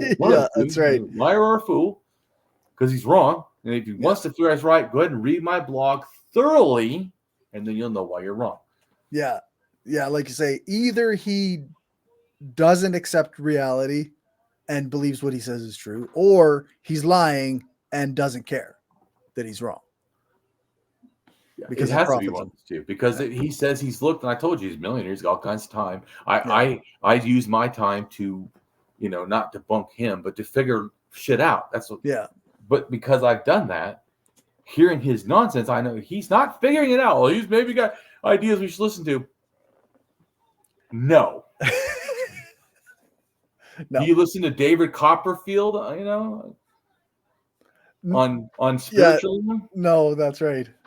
Because he's good at making stuff disappear. Does that mean that he's an actual magician? Right. Yeah. No, he can make it appear. He can make things appear and disappear, but it doesn't make him. You get what I'm saying? It's yeah. like no. I'm not. That's like what they always say too. I think it's ridiculous. Is they always go, why doesn't archaeologists work? With Graham Hancock, with people with alternative history. Archaeologists work with me. Help me or talk to me about stuff. So they do that. Yeah. It's like why don't doctors work with alternative medicines? What homeopathy? Right. Why isn't homeopathy in every emergency room? Why aren't doctors using homeopathy? Because it's bullshit. It's proven to be bullshit. Try something that's really evidence-based. Like people say, oh, well, we have all this energy lines, Chinese medicine proves that or whatever. Yeah, right. No, you mean those things where they poke you with a bunch of needles? Well, they've actually did studies on that. There's this thing called science. I know you guys don't care about it, but yeah, that's right. You know what it says about poking yourself with needles? They tried it with someone being poked with a toothpick. Yeah.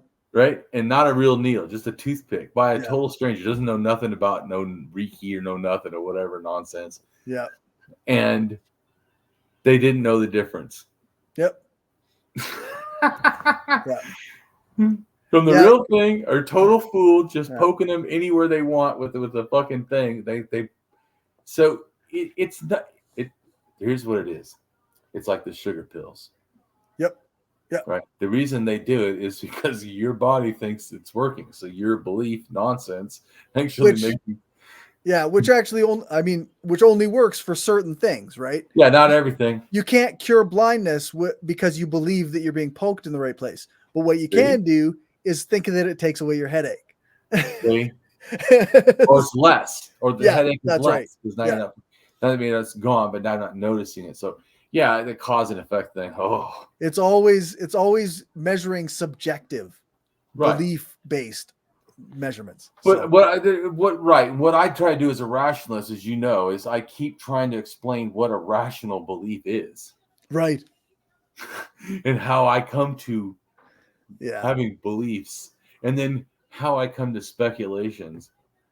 Because I know if you don't know how much I know, which most people don't know that, they assume that I'm just making speculations out of my wild brain or something like, other fools. And I'm like, no, I've done a lot of research. Yeah, like look at all of this stuff. This is all the stuff that supports what I'm going for here. And I still only call it a reasoned speculation. I don't even say that this is true 100% for sure. Yeah. Yeah. Compared to his stuff, where no evidence, and yet his people, like, oh, well, you know, you should be nice to him. Like, why? Yeah. No. Should we be nice to people that are fucking selling you bull crap? Yeah. We shouldn't be, actually. We shouldn't be, especially because, like I said, two big things really bad about it. One is that's what white supremacists sell his books. They fucking think he proves their bullshit. Yeah. Their pseudoscience bullshit. So he's actively harmful. And then I told you, both leftists and atheists of different communities came to me and said, I need to check him out and he knows and all this. I was like, so I didn't, just so he doesn't think I sought him out for some dumb reason of whatever reason he thinks. No, I didn't care about you. Then some people talked about you, and what a fool, didn't care about you. Then people said, I don't believe science because of you. I now fucking care about you. Yeah, that's right. Just to make it clear why it fucking irritates me. You're like, why does it irritate you? Just let him believe what he wants. No. You know why? Because it's not just him believing it. He's pushing that bullshit on other people, and it's toxic, and it's not even true. Yeah. Yeah, so I really dislike it. Just like Corey doesn't want to watch the one video he's gonna have. He's coming up soon, Corey. Oh, it's coming up soon. Yeah. You know, here's the thing, closer. Though. Yeah. If you don't watch it, I told you we're gonna have to take a whole show, and you're gonna have to watch it. Yeah. I'll probably cut it up and complain about what he says. Of course, yeah. I fucking hate it when I hear shit and I'm like, ugh. Yeah, wrong. I'll watch it, but yeah. No, but like, because then we could talk about it. I really, because I know, especially after as much as I say about him, don't you want to see who the hell I'm even dogging on? No, not even a little bit. No, well, not interested at all. Axiologically, that is the sound answer. That literally is. Yeah, I know. He literally does not matter. Why are we talking about him? We're wasting time. We can talk about real science. Although, as you know, I don't waste time. I do talk about real science. Yeah, for sure. I fucking hear it. Even the mythology. You see, I tried to get research on mythology. Yeah.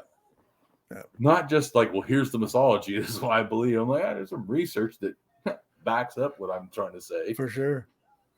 But and like I said, and to understand why the pyramids and the mounds I'm saying are connected, well, that's also what the Egyptians thought. So just saying. That's right. So, anyways, I appreciate it, Corey. Go ahead and tell everybody where to find you and all that good stuff. Yeah, it's skepticalleftist.com or Skeptical Leftist podcast, or Skeptical Leftist. Look for it. That's where I am. Right, and then tell us what it is you do. I do interviews. I do interviews with a variety of people to spread critical thinking, progressive politics, and left-wing philosophy. And I talk to my buddy Justin, who reads a variety of books, and we discuss it from his perspective, which is Marxist, and my perspective as an anarchist. And we kind of, get a good give and take sometimes. We do that show live every 2 weeks, and then edited versions come out later. Yeah, I wish he would look at one of my blogs explaining religion and tell me what he thinks. Yeah. I think that would be an interesting, because I know he reads a lot of books. Well, since you enjoy reading so much, why don't you read one of my things and then tell me what you think? Yeah, for sure. Because he's constantly talking to you about what the books and what they think and their opinions and stuff. Yep. I'd like to hear what he thinks. Yeah, that'd be good. I know that's probably not something that he really wants to do, and I'm just saying.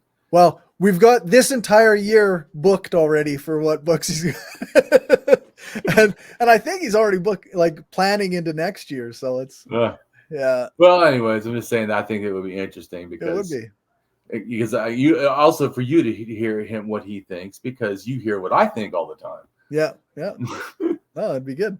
So I think that would be interesting. But anyways, I appreciate you, and I think it was cool. We got to talk about Japan, which is someplace that before this you didn't even know where it was at. That's right. So I think that's pretty awesome. This was a good learning one for me. Yeah. And it's really also, I think it's important too, because you notice we never brought up samurai Right. or ninja, right? Yeah. Well, I'm not saying that those, it's not important to know that, but yeah, doesn't everybody know that? Yeah, that's the more modern culture stuff that everybody's like, it's in pop culture, right? Right. So I'm sorry for the people that thought we're going to hit samurai and all that, stuff, but yeah. Yeah. All right. All right. So take care. And next time we're doing Siberia. Oh, right on. So and we'll be able to talk about Lake Baikal and really hammer that a lot. Nice. We'll read the blog on that. So, and that way we can, be done with since Siberia and move to the Americas, because we've really explained it. Yeah. Yeah. No, it'd be good. Yep. All right. Well, see you next time.